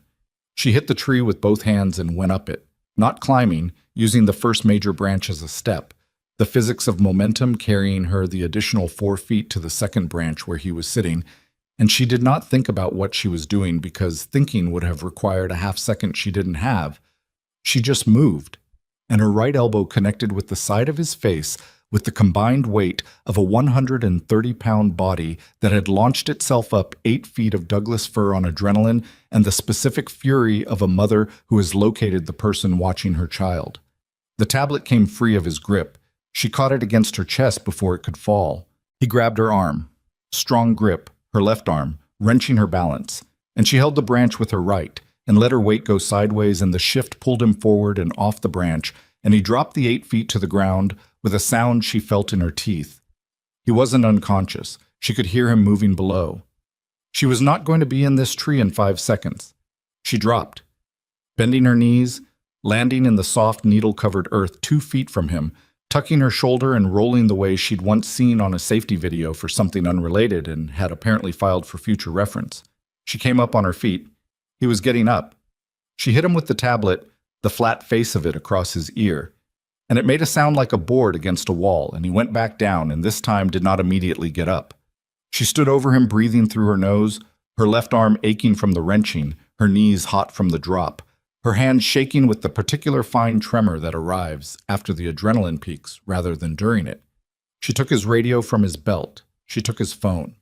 She left him and went back through the trees to Noah. He was exactly where she'd left him. He looked up when she came through the trees, and his face did the thing it did when he'd been scared and was choosing not to show it. The specific flatness, the suppressed lower lip, her own face 30 years younger. "I said 40 feet, he whispered. "I know," she said. "I'm sorry." She picked him up. He didn't argue this time. The radio in her hand crackled. She didn't answer it. She moved back north along the creek bed, keeping the water between her and the clearing, until she came around to the north side of the house where neither of the visible men had been positioned. The front of the house was empty. The third man and Adrian were gone. The SUV was still there. She looked at it for a moment. Then she went to it. The keys were in it. She stared at the keys for the half-second required to process how deliberately wrong that was. No professional leaves keys in a vehicle in a live operation. It was the kind of mistake that wasn't a mistake. And then she understood. It was an invitation. Someone wanted her in this vehicle going in a specific direction. She heard Adrian's voice then, from inside the house, through an open window, clearly audible in the cold forest air, saying something she couldn't make out in full, but with a tone she had heard once before, a long time ago, when she had not understood what it meant. She understood now. It was the tone of a man who has decided the conversation is over. She did not get in the SUV. She went to the house's side door and opened it, and went in through the laundry room with Noah on her hip and the radio in her hand. The kitchen was empty, the document still on the table, the bag still open. She took the utility knife from the bag and put it in her back pocket and moved to the kitchen doorway and listened. Adrian's voice from the main room, and another voice she recognized, not from today, but from the phone call. Lucien Moretti was in the house. She had not heard him arrive. She had not heard a vehicle, which meant he had come through the tree line on foot and entered while she was south of the access road, and the third man was running his extraction conversation on the porch. He had been inside the house while she and Noah were in the trees. She stayed in the kitchen doorway. "Sit down," Lucien was saying. His voice was exactly as it had been in the safe house, measured, warm in the way of a practiced warmth, carrying no urgency, as if he were proposing they discuss something over the coffee she'd spilled that morning 10 years ago rather than 7 hours ago. "I'm standing," Adrian said. Adrian, patient. "I've known you since you were 23 years old. I taught you how to read a room. I taught you how to read a contract. I taught you half of what you know about running an organization." A pause. "Sit down." "You knew about my father," Adrian said. A silence. "He authorized it," Adrian said. "You executed it. 7 years of me believing the relationship ended. 7 years of a child growing up without... Your father made a decision to protect the organization. He made a decision to protect his own structure, not the organization. Those are the same thing." They were never the same thing. Adrian's voice was the flattest she'd ever heard it. He used you to remove everyone who threatened his control, including me, including my choices. He loved you, Lucian said. He managed me. The words were precise and cold and final. The same way he managed every asset. And when I became a liability, when a relationship threatened to produce an heir he hadn't approved, he made a resource allocation decision.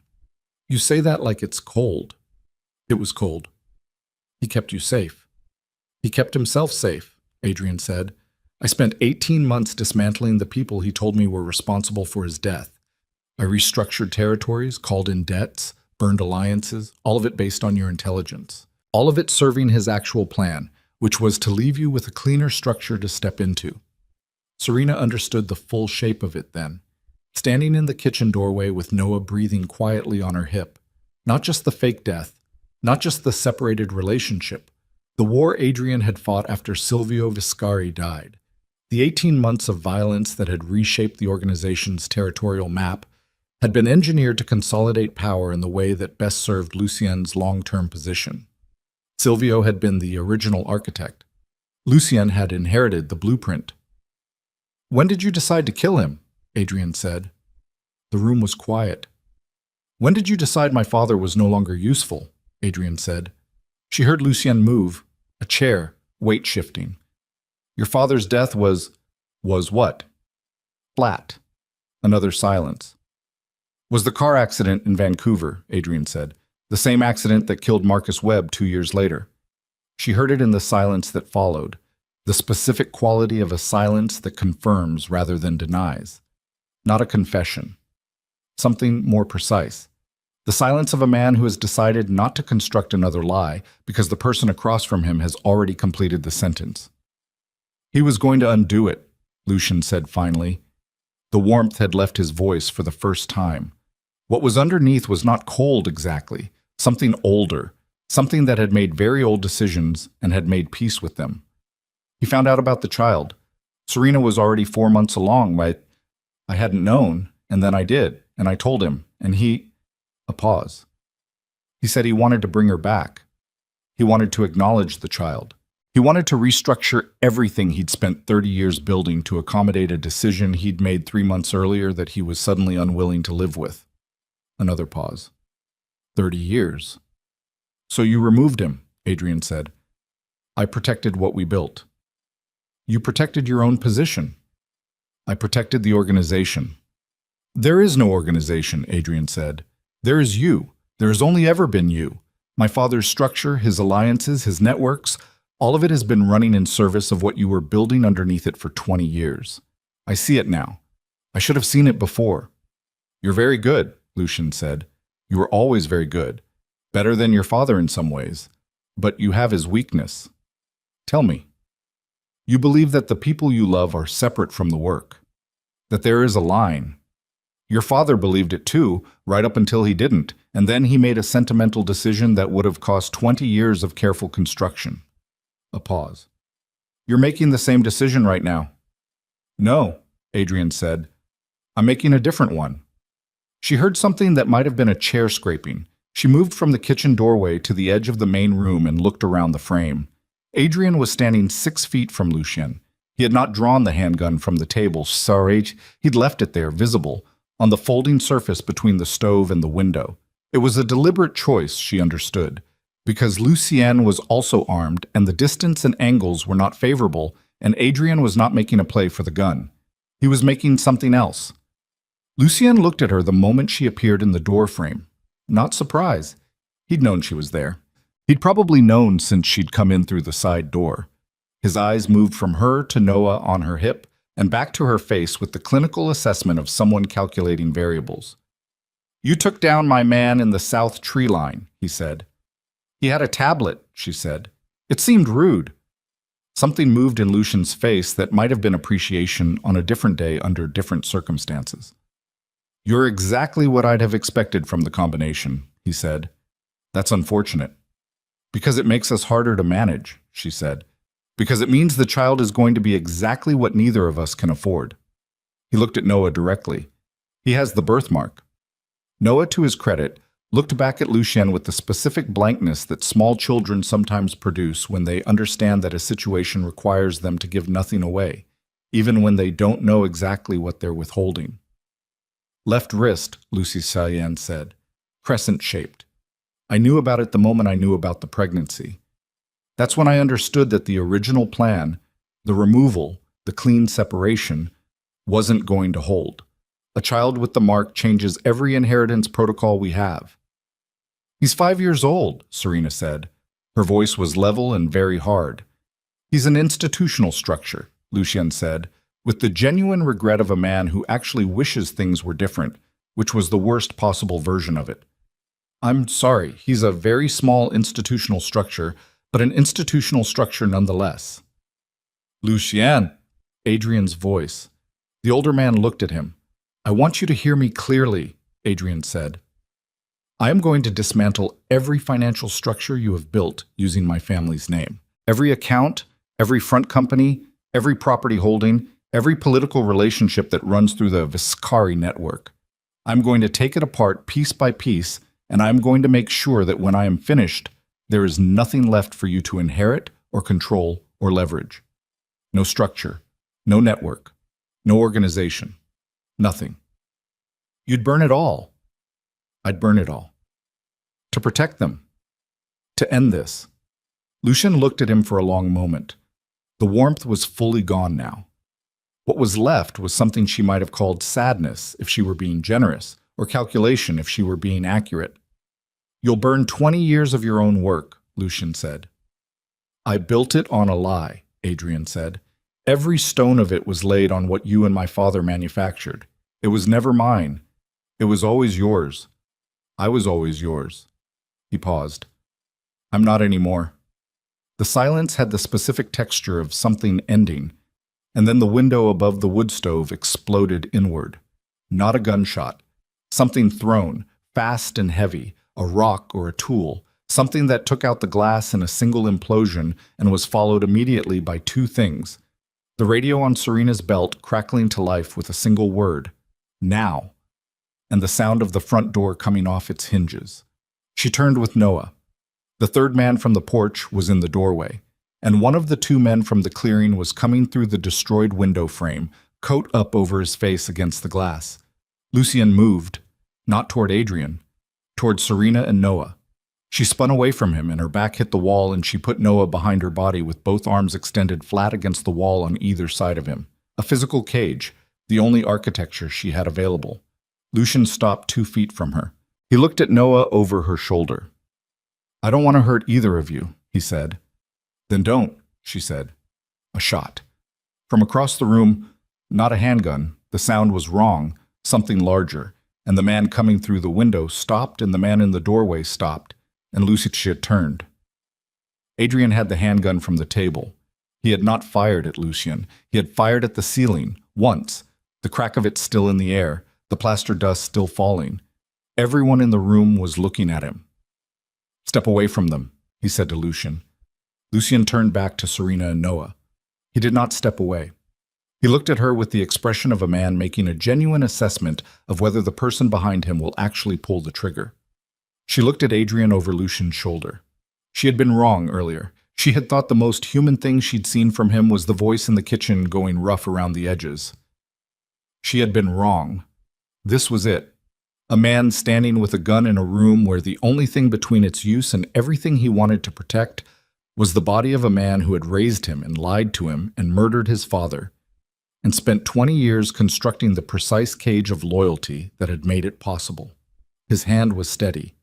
The room was completely still. And then Darravos walked through the destroyed front doorway with two men she didn't know and a badge she did, holding a phone showing a live transmission she didn't need to see clearly to understand had been running for the last 6 minutes, and said to Lucien Moretti in the flat voice of someone who has been waiting a very long time to say one specific thing. Federal Task Force. Don't move. Lucien's face went through 5 expressions in 2 seconds. The last one settled into something she would have called resignation, if the word hadn't felt too small for what was being resigned to. 20 years of architecture, The accumulated weight of every decision made in the name of a structure that had just been confirmed on a live transmission to have been built on murder and fraud and the systematic destruction of the people it claimed to serve. He turned to Adrian. "You called her," Lucian said. "She called me," Adrian said. "I called back." She remembered the new phone. The first call Adrian had made from it, in the truck. The one call she hadn't been able to hear clearly. She had assumed it was operational. She had been right, just not in the direction she'd been thinking. Lucian looked at Adrian with the expression of a man who has been beaten by a move he should have anticipated, made by a player he trained himself. Darvos's people moved into the room. In the chaos of the next 30 seconds, the two men from the clearing being brought in through the front, Lucien being separated from the room with a competence that suggested significant preparation, the radio on Serena's belt producing a burst of confused traffic that then went abruptly silent. She stood against the wall with Noah pressed behind her and watched Adrian stand in the middle of the room with the handgun at his side and his face doing something she had no name for. Not relief, not victory, not the satisfaction of a problem solved. Something more like a man standing in the wreckage of a building he has lived in his entire life, understanding for the first time what it was actually built of, and deciding what, if anything, to carry out of it. Noah reached around her hip. He put his small hand on Adrian's wrist, the left one, the one not holding the gun, and Adrian looked down at him with the expression that broke through everything, the one with no management in it at all. "Is the bad part over?" Noah asked. Adrian crouched down. He set the gun on the floor. He looked at his son, 5 years old, steady-eyed, crescent birthmark on the left wrist, his mother's directness in the line of his jaw, and said, in a voice that was the quietest and most human thing she had heard from him in 7 years or possibly ever, "Not yet." Noah considered this with great seriousness. "Okay," he said, "but soon?" Outside, through the destroyed front door, Serena could see the first of 2 black federal vehicles pulling up the gravel drive. Somewhere in the tree line to the south, the man she'd knocked out of a Douglas fir was going to need medical attention. Inside the house, Darvos was on her phone relaying confirmation of a live transmission that would take months to fully unpack in federal court. And Lucien Moretti was standing at the edge of the porch, with his hands being secured behind him, looking out at the firs with the expression of a man reviewing the distance between where he'd intended to end up and where he'd actually arrived, and finding the gap to be, after 20 years, precisely as wide as the choices he'd made to create it. Adrian straightened up. He looked at Serena. She looked back. Between them, Noah had found the second muffin in the pocket of his rain slicker and was eating it with the uncomplicated appetite of a child who has been through a genuinely terrible morning and has decided that food is the appropriate response. "Darvos," Serena said. "You trust her." "I trust the transmission," Adrian said. "The transmission I trust." "What does she want?" "Everything she said." Lucien stopped. The record preserved. He paused. "And I suspect she wants immunity for what she knows about the rest of the network, which she's going to get. And you." He was quiet for a moment. "I made a call in the truck," he said. "I put the transmission in place before I knew the full scope of what Lucien had done, before I knew about my father."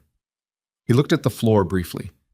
"I made the call because I understood that the only thing that ends this, all of it, not just Lucien, the whole structure, is exposure, documentation, sunlight."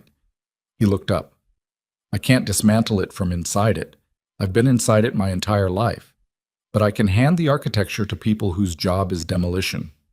She understood what he was saying. She understood what it cost. "Everything," she said. "Everything," he said. The federal vehicle reached the end of the driveway and stopped. Doors opened. People moved with the particular efficiency of a prepared operation rather than a reactive one. Darvos came back through the front door and looked at Adrian. "We need to move," she said. "There are 2 more of Lucien's secondary team unaccounted for. We're not secure here." Adrian nodded. He looked at Serena. He looked at Noah. He picked up the gun from the floor and handed it to Darvos without looking at it. The specific gesture of a man surrendering something he has carried for a long time and has decided to put down. "Let's go," he said. Serena took Noah's hand. They walked out through the destroyed front door together into the cold silver afternoon, and the last thing she saw before she crossed the threshold was the folded property document still on the kitchen table. Marcus Webb's name, the address of her first Seattle apartment, the paper evidence of a plan that had started before she'd known there was a plan. Sitting exactly where she'd left it, waiting for the people whose job it was to read such things and understand what they meant and build from them the shape of 20 years of deliberate, patient harm.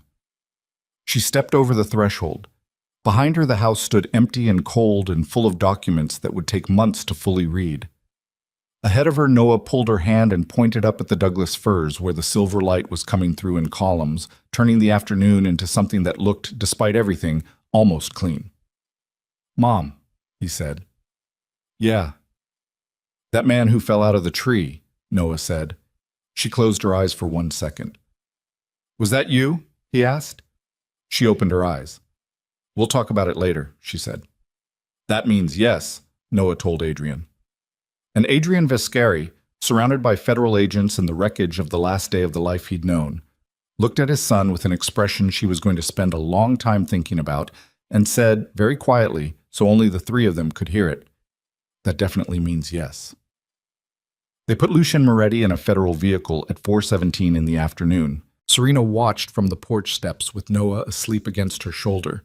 He'd gone out like a switch being thrown the moment they'd settled him in the back of a federal SUV 40 minutes earlier.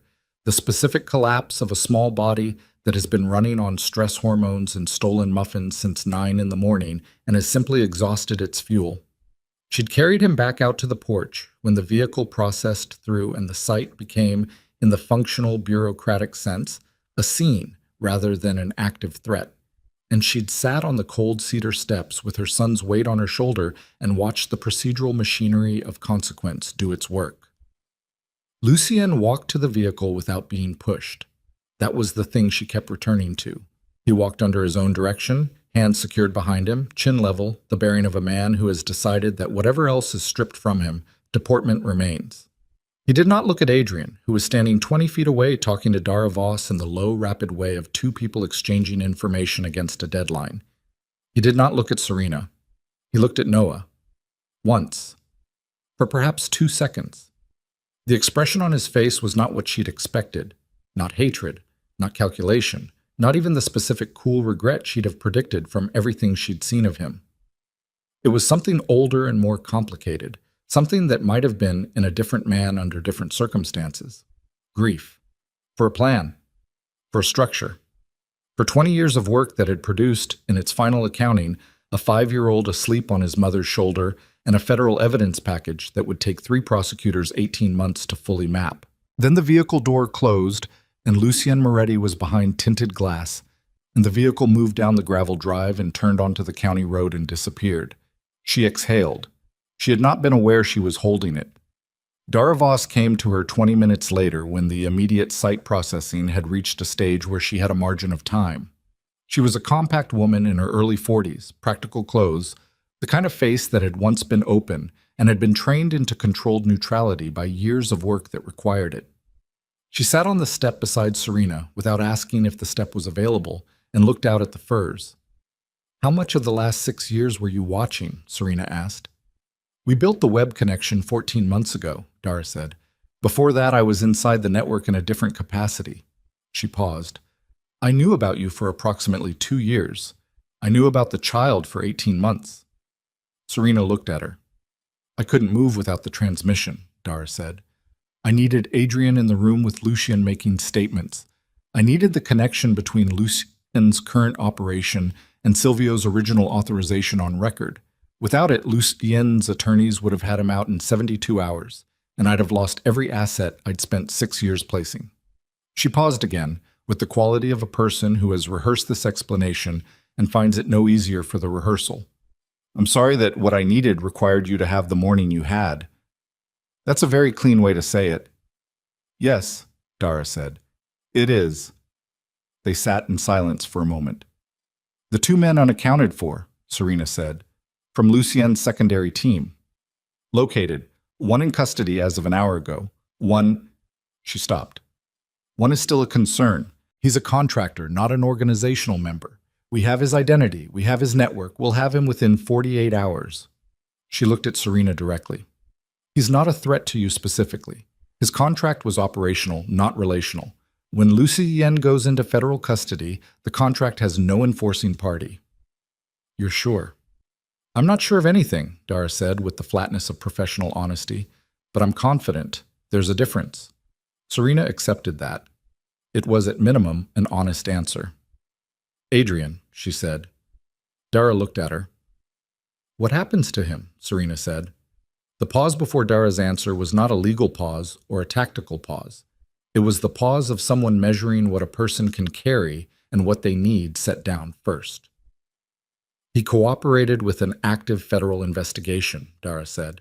He provided transmission evidence, financial documentation, and first-hand testimony regarding Lucia Moretti's organizational structure, Marcus Webb's murder, and the circumstances of Silvio Vescari's death. He also provided, voluntarily without negotiation, a complete mapping of the Vescari network's financial architecture going back 12 years. Everything, Serena said. Everything. Dara looked back at the furs. In exchange, the federal agreement covers his cooperation fully. He's not being charged. He will, however, spend the next 18 months working with investigators and forensic accountants to dismantle what he handed over. He can't leave the country. He can't access the network's assets while they're being processed, which means, practically, he's going to be, for the first time in his adult life, a private citizen with a restricted income and a significant amount of time to account for. Serena took that in. He agreed to all of it, she said. He proposed most of it, Dara said. She didn't say anything for a moment. He didn't tell me, she said. Not accusatory, just the fact of it. He made the call before he knew the full scope of what Lucien had done, Dara said. He made it in the truck. Before the house, before your conversation about Silvio. She paused. He made it because it was the only way to end it cleanly, and because he'd already decided what mattered more than the structure. She looked at Noah. I don't think the conversation you need to have with him requires my input. She stood up from the step and looked down at Serena with the expression of a woman who has been professionally hard for a long time and knows it. The contractor, she said. 48 hours. After that, you're clear. I'll have someone on your location until then. She walked back toward the federal vehicles. Serena sat on the step with Noah's weight on her shoulder and the cold coming up through the cedar planking beneath her, and thought about a man making a phone call in a moving truck before he knew the worst of it, before the house and the window and the gun on the floor, making the specific decision that renders everything else consequent. She thought about what kind of person does that. She thought about what kind of person she had believed him to be, and what kind he had turned out to be, and whether those two things were different, or whether she had simply been 23 and unable to see far enough into someone to locate the part of them that was real, rather than performed. She thought about 7 years. She didn't resolve any of it. She sat on the step and let Noah sleep and watched the Douglas firs hold still in the cold afternoon air. And somewhere in the middle of that she started to cry. Not loudly, not dramatically, nothing that would wake Noah or draw anyone's attention.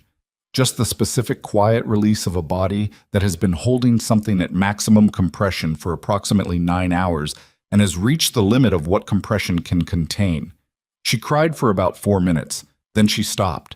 She wiped her face with the back of her wrist. She looked at the tree line. She waited for Adrian.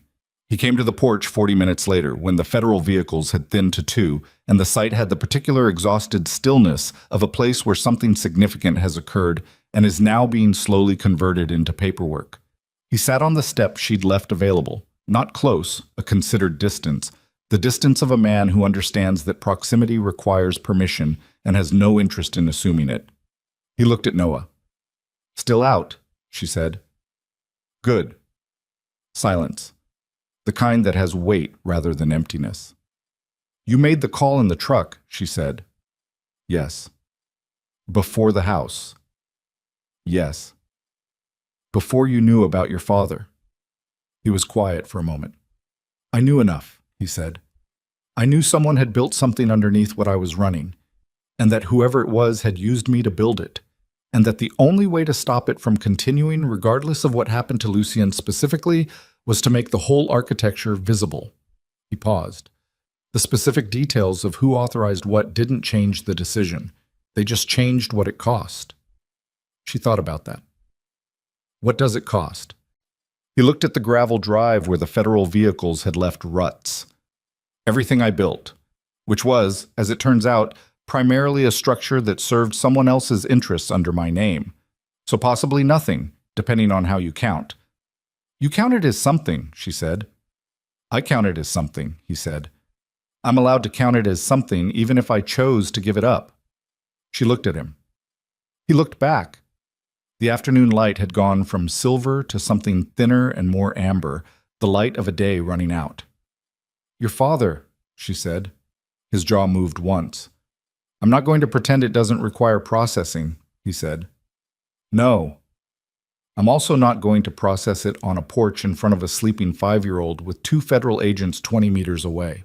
No, she said. Later. Later, he agreed.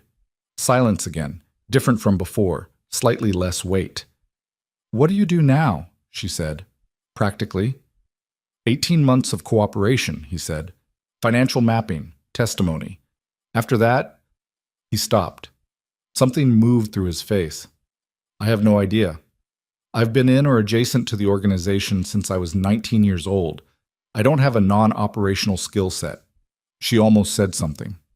I can make coffee, he said. Badly, apparently according to at least one source. She looked at him sharply. He was looking at Noah. She looked at Noah too. And then she did something she hadn't done once in the entire day. She laughed. Not long, not loud. The specific involuntary sound of something escaping before it can be properly managed. Dark and real and over in 3 seconds. Adrian looked at her. There it is, he said quietly. She didn't ask him what he meant. She knew what he meant. The second federal vehicle left at 6:03. Dara's people left 2 agents in a car at the end of the gravel drive and drove away. The house behind them was going to be a federal site for the next several days while documentation was processed. Dara's team would arrange alternate accommodation, a hotel in the city, somewhere neutral, somewhere none of the remaining threads of the night led. They drove back towards Seattle in a federal vehicle with a driver who did not make conversation. Noah woke up 40 minutes in and looked out the window at the passing dark for a while, and then asked Adrian, with the directness of a child who has spent a day around a person and has made certain preliminary assessments, "Do you know how to play cards?" Adrian looked at him. "Yes." "What games?" "Most of them." Noah considered this. "Can you teach me one?" "When we stop somewhere and have a deck of cards?" "Mom won't let me play poker," Noah said. "That seems reasonable," Adrian said. "She said when I'm older." "That also seems reasonable." "How old?" "Ask your mother." Noah turned to her. She said 35, and he turned back to Adrian with the expression of someone reporting a miscarriage of justice. And Adrian said 35 was probably right. And Noah turned back to the window and said, under his breath but audibly, that 35 was a long time. It was the first ordinary conversation of the day. She sat with it. The strangeness of it. The texture of something small and functional occurring in the space where 6 hours ago there had been gunshots and broken glass, and the specific weight of a man learning that his entire history had been curated by other people's intentions. She filed it carefully. She was going to need to remember that ordinary things could still occur. The hotel was a business chain in Belltown. Clean, anonymous, 2 adjoining rooms that Dara's people had arranged in advance. Someone had brought a bag of supplies, Noah's size in clothes, because someone had assessed what a 5-year-old would need overnight, which struck her as simultaneously professional and deeply strange. Toothbrushes. A deck of cards. Noah found the cards immediately. He brought them to Adrian with the directness of a person who has identified a resource and intends to deploy it. Adrian sat on the hotel bed and shuffled the deck with the ease of someone for whom card handling is a developed skill, and dealt a simple game she recognized as rummy, and Noah sat cross-legged across from him and studied his cards with the focused seriousness of a child who intends to win. She stood in the doorway between the 2 rooms. She watched a man she had grieved for 7 years teach her son the rules of a card game on a hotel bedspread, and she did not try to make it into anything other than what it was, which was a thing that was happening. A first thing, one in a sequence of first things that would follow from the morning, none of them certain and none of them simple and all of them real. Noah won the first hand. He was excessively proud of this. Adrian reshuffled without comment and dealt again. She went to her room and sat on the edge of the bed and called Marcus from the anchor and told him she was fine and that she was sorry about the morning and that she'd explain when she could. He said, "Okay," in the voice of someone for whom okay means I have approximately 60 questions, but I understand this is not the moment. She thanked him and hung up. She called her landlord. She left a message about the apartment. She would need a few days before she could come back. She would be in touch. She was fine. She sat with the phone in her lap. She thought about the anchor, the carafe, the table by the window she'd refilled without being asked, the specific texture of an ordinary morning, the kind she'd constructed carefully over 4 years and had believed was hers. It was still hers. That was the thing she kept needing to remind herself. The morning had happened. The day had happened. But on the other side of it, still her cafe job, still her son, still the apartment with the crack in the kitchen tile. Still hers. Altered in the way that things are altered when enormous events pass through them. The way a room is different after a storm, even when the furniture hasn't moved, but still hers. She lay back on the hotel bed in her clothes and closed her eyes. She did not sleep. She listened to the low sound of Adrian's voice through the doorway, patient and level, explaining the rules when Noah pushed back on a play, and Noah's voice, high and certain, insisting that his interpretation was correct, and the sound of cards on a bedspread, and outside the hotel window the specific low continuous sound of Seattle at night, traffic, distant, the city processing itself regardless of what had occurred in it. At some point, Noah came in and climbed onto the bed beside her without announcement and fell asleep again with his feet against her hip, a position he'd been defaulting to since he was 2, and she put her hand on his back and felt him breathe. She stared at the ceiling. Adrian appeared in the doorway. He looked at Noah, then at her. "He cheated," Adrian said. "He always cheats," she said. "I don't know where he learned it. He's very good at it." "I know." He leaned against the doorframe. He'd taken off the ruined jacket. It was somewhere in the Douglas firs, she assumed, or in the house. She'd stopped tracking it. And his shirt was rumpled and damp at the cuffs and collar. He looked like a man at the end of the longest day of his life, which was accurate. "Dara called," he said. "The second contractor. They have him." She let the breath out. 48 hours, she said, Serena said. She was optimistic, Adrian said. 6 hours. She looked at the ceiling for a moment. Then she said, when the cooperation period is over, the 18 months. Yes. Where are you going? He was quiet for long enough that she turned her head to look at him in the doorframe. I don't know, he said. It came out with the specific honesty of someone who genuinely doesn't know and has stopped constructing answers for things they don't know. I know what I'm not. I know the shape of what I was, and that I'm not going back to it. He paused. Beyond that, I don't know. She looked at him. That's the most honest thing you've said today, she said. Today has been an unusually honest day, he said. She turned back to the ceiling. Noah starts kindergarten in September, she said. I know. He's going to have questions about you, about why you weren't, about all of it. I know. Some of those questions don't have clean answers. No, he said, they don't. Can you be in a room with him without clean answers? She said. The pause was different from his other pauses. Not tactical, not calculated. Just a man sitting with a question that went somewhere deeper than strategy. I think the honest answer, he said slowly, is that I've never tried. I've never been in a situation where the answers weren't clean, and I was still required to be in the room. He paused. But I want to try. I understand that wanting and being able to are different things. I understand that wanting doesn't create a right. He looked at Noah. I want to try. She was quiet for a while. One thing at a time, she said finally. Yes. September is a long way from today. Yes. We can talk about September when it isn't the same day as everything else. Yes, he said. And then after a pause, yes, thank you. She looked at him. He looked like he wasn't sure why he'd said thank you, or wasn't sure it was sufficient, or possibly wasn't sure what the appropriate expression was for the specific thing he was feeling, which was likely because there was no established protocol for it. No organizational procedure, no structure within which to file the experience of sitting at the end of the worst and most clarifying day of your life in a hotel doorway, looking at a child who has your eyes and a woman who rebuilt herself entirely without you and managed, somehow, to do it well. He pushed off the doorframe. "I'll take the chair," he said. "In your room, if that's It's fine," she said.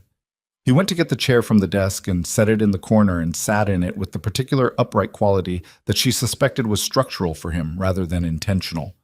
A man who did not know how to fully relax in a space that wasn't controlled, or possibly a man who had never tried, or possibly a man who was going to need to learn an entirely different relationship with the concept of a room being safe. That was also for later. She closed her eyes. Somewhere around 2 in the morning, she half woke and looked at the corner, and Adrian was still in the chair, his head slightly forward, asleep in the way of someone who has trained themselves to sleep in positions that allow for fast waking, upright, and contained and restless even in unconsciousness. She looked at him for a moment. She thought about the cafe. She'd thought about the cafe several times today in the gaps between more urgent things, the way the mind returns to the specific gravity of an ordinary life, when the extraordinary one becomes too heavy to hold continuously. She thought about the counter and the morning light through the front window and the sound of the espresso machine and Darnell banging things in the kitchen with his specific rhythmic discontent.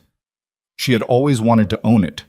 Not the anchor specifically. The anchor was someone else's. She was labor, not ownership, which was a distinction she'd been fine with while she was surviving and was increasingly not fine with now that survival had become something more like living.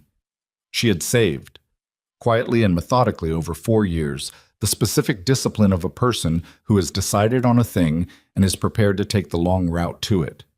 She had a number in her head. She had always had a number in her head. It was not anymore as far away as it had been on the morning she'd walked into work and spilled coffee on a ghost. She closed her eyes again. She slept. 14 months passed, not quickly and not simply, and not in the way that time passes in the summary of a story, with the rough edges smoothed and the difficult parts compressed into manageable segments. It passed the way actual time passes, one morning at a time, one specific conversation at a time, one decision requiring a choice between 2 imperfect options at a time. The federal cooperation took 11 months instead of 18. Adrian's documentation was thorough in a way that the forensic accountants had not expected, not because he had been preparing for this moment, but because the organizational mind that had made him good at running a network also made him good at mapping one, and the map he produced was sufficiently complete that the investigator's timeline accelerated significantly. Lucian Moretti entered a federal plea arrangement at month 7. He did not, in the end, fight the evidence. There was nothing to fight with. The transmission from the house, combined with the financial architecture Adrian had laid bare, combined with Darvas's 6 years of placement inside the network, produced a case of a specific thoroughness that left his attorneys with the choice between a negotiated outcome and no outcome at all. He took the negotiated outcome. He received 18 years. He was 61 years old. Serena read the sentencing in a newspaper at the counter of the Anchor on a Tuesday morning. An actual newspaper, physical, because she still bought one on Tuesdays in the way of a habit she'd developed during the years before the smartphone made it unnecessary, a small, stubborn, ordinary thing she'd held on to. She read the paragraph twice. She set the paper down. Darnell said something from the kitchen that she didn't catch, and she said, "What?"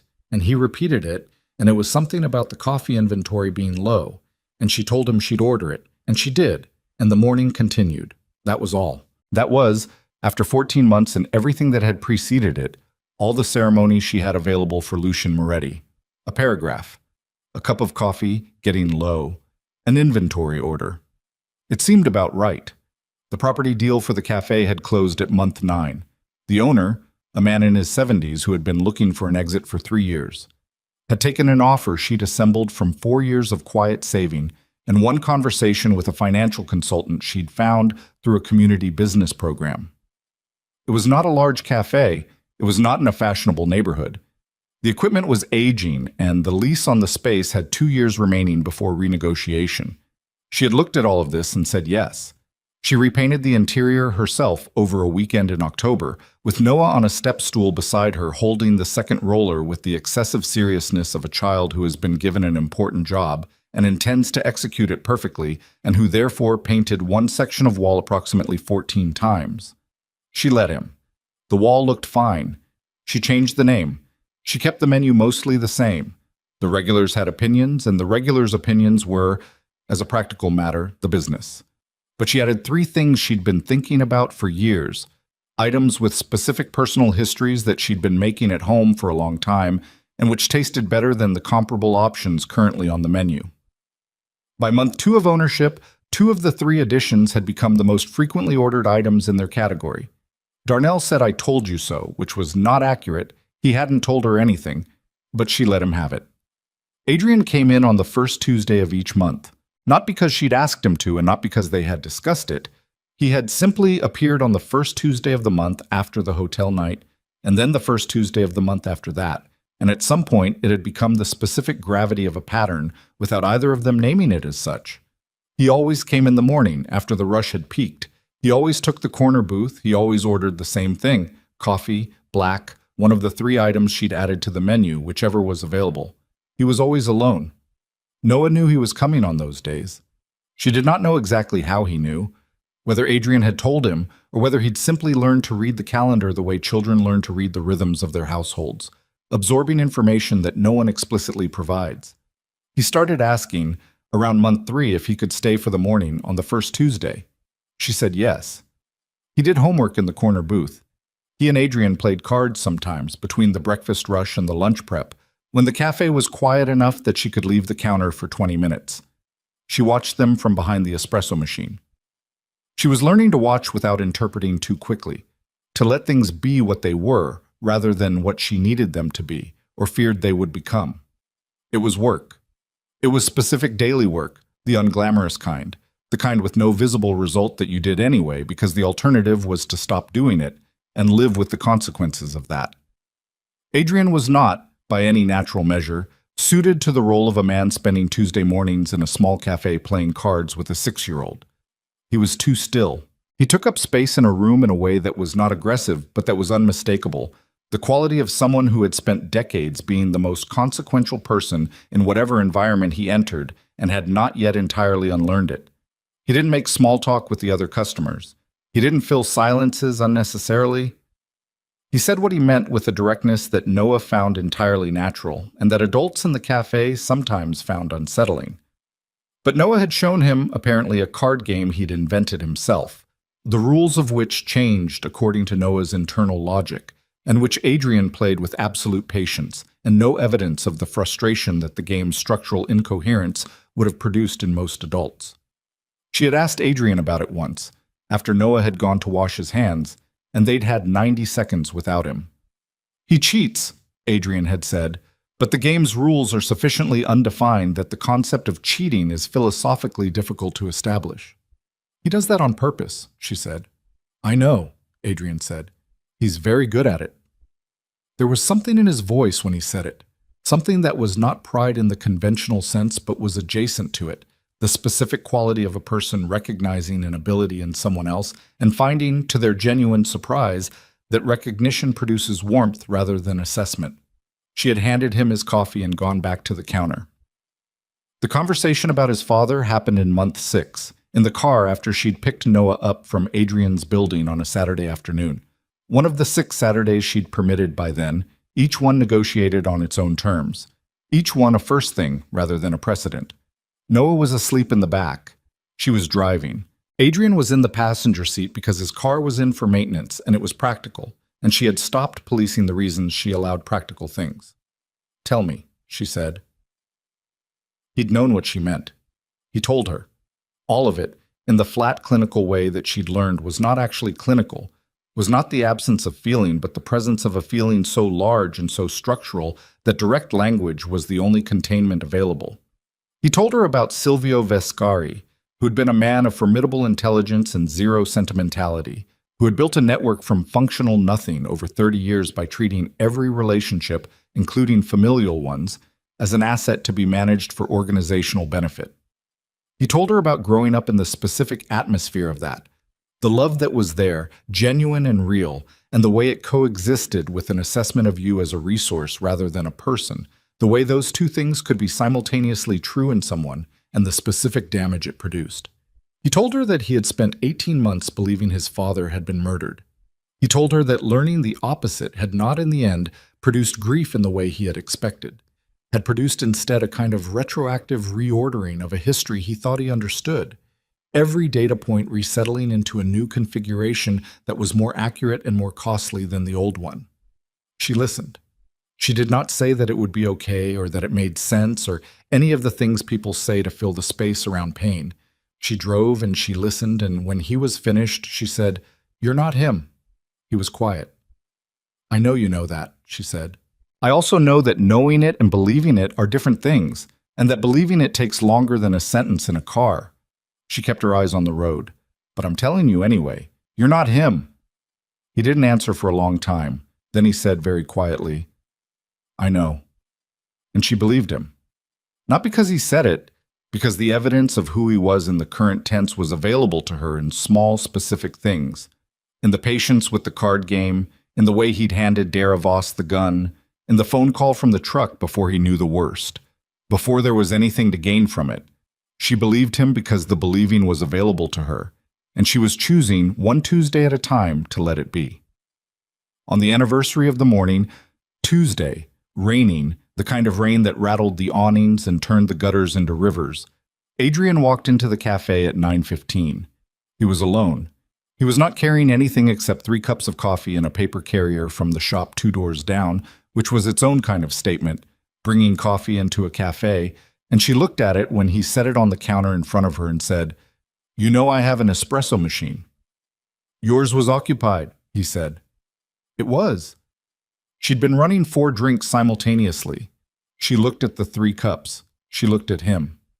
He looked back with the expression she'd been learning to read over 14 months.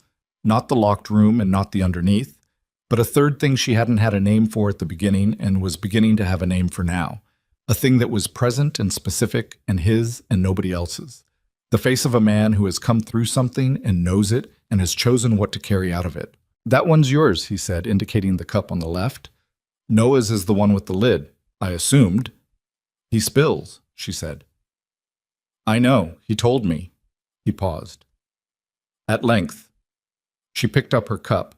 Behind her, the cafe was doing its particular Tuesday morning thing. The couple at 4, the man at the counter with the newspaper he wouldn't finish, the espresso machine, Darnell doing whatever Darnell did with enough controlled noise to suggest productivity without demonstrating it. The window table was taken by a woman with a laptop who'd been there since 7 and had nursed the same latte for 90 minutes. Ordinary. Loud and particular and unremarkable and ordinary. Noah came through the kitchen door. He'd been in the back saying something urgent to Darnell about the muffin display, a position he held strong opinions on, and stopped when he saw Adrian at the counter and grinned with the completeness that 6-year-olds grin when something good and expected occurs. He climbed onto the bar stool. He reached for the cup with the lid. "That's for you," Adrian said. "Is it hot chocolate?" "It's hot chocolate." Noah looked at it, and then at Adrian with the assessment of a person who has opinions about hot chocolate and is determining whether his specifications were met. "Did you tell them no whip?" "I told them no whip." Noah examined the lid. "There's whip." "There is," Adrian said. "I said no whip." "You said no whip." "I relayed no whip." The execution was outside my control. Noah considered this, apparently found the legal reasoning sufficient, and drank the hot chocolate with whip. Serena leaned on the counter with her cup and looked at the two of them, man and boy, the boy scraping whipped cream off the inside of the lid with his finger, the man watching him do it with the specific expression she was beginning to recognize as his version of ordinary happiness, which was not loud and was not performed and was entirely real. Outside the window, the rain came down. The city moved past it, umbrellas, coffee cups, the specific urgent drift of people with places to be, all of it continuous and uninterested in the small cafe on the corner where, 1 year ago today, Three people's lives had been permanently reorganized by a spilled cup of coffee and a child who ran at strangers. She looked at Adrian. He was already looking at her. "You're making it wrong," Noah said, without looking up from his hot chocolate. "I'm not making anything," Adrian said. "I brought it from down the street." "That's what you always say," Noah said. "Mom says that's your excuse." She had in fact said that. She pressed her lips together. Adrian looked at her. She held his gaze. What passed between them in that moment was not a resolution. There were too many remaining complications for resolution. Too many Tuesday mornings still required. Too many first things not yet arrived at. Too many conversations still in queue for the nights when Noah was asleep, and the cafe was locked, and they were two adults in the specific uncomfortable proximity of a shared history and an uncharted future. What passed between them was something more modest and more durable than resolution. It was recognition. The recognition of two people who have been through the worst of a thing together and are still standing in the same room, still choosing the same direction, still willing to be in the specific difficulty of whatever comes next. She looked away first. She looked at Noah, who had finished the hot chocolate and was now asking Adrian if they had time to play cards before the lunch rush. And Adrian was saying that depended on her, and Noah was already turning to her with the full deployment expression of a child who is about to make a case that he believes is strong and is preparing to deliver it at maximum effectiveness. She looked at the cafe, her cafe, the one with the aging equipment and the 2 years on the lease and the 3 items she'd added to the menu and the wall in the corner that Noah had painted 14 times, and then back at her son. 20 minutes, she said. Noah was off the bar stool before she finished the sentence. He went to the corner booth. He climbed in. He looked at Adrian with the expression of someone who has already planned his opening strategy and is waiting for the other player to sit down so the game can begin. Adrian picked up his coffee and walked to the corner booth and sat across from Noah, and the deck of cards appeared from somewhere. Noah's jacket, probably. He'd been carrying them for months. And the game began.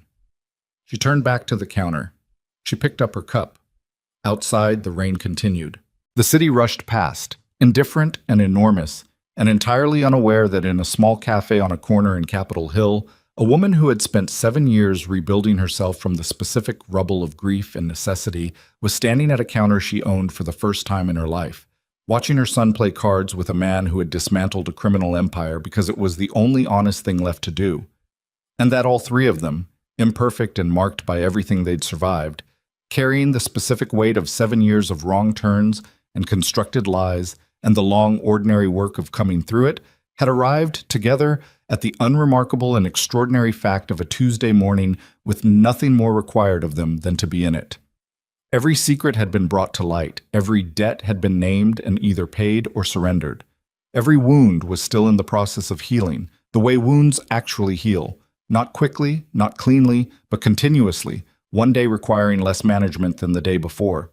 And the city moved past the window and the rain came down and the espresso machine ran and Darnell banged something in the kitchen and the couple at table 4 asked for the check and Noah accused Adrian of cheating at a game he had invented himself and the rules of which only he fully understood.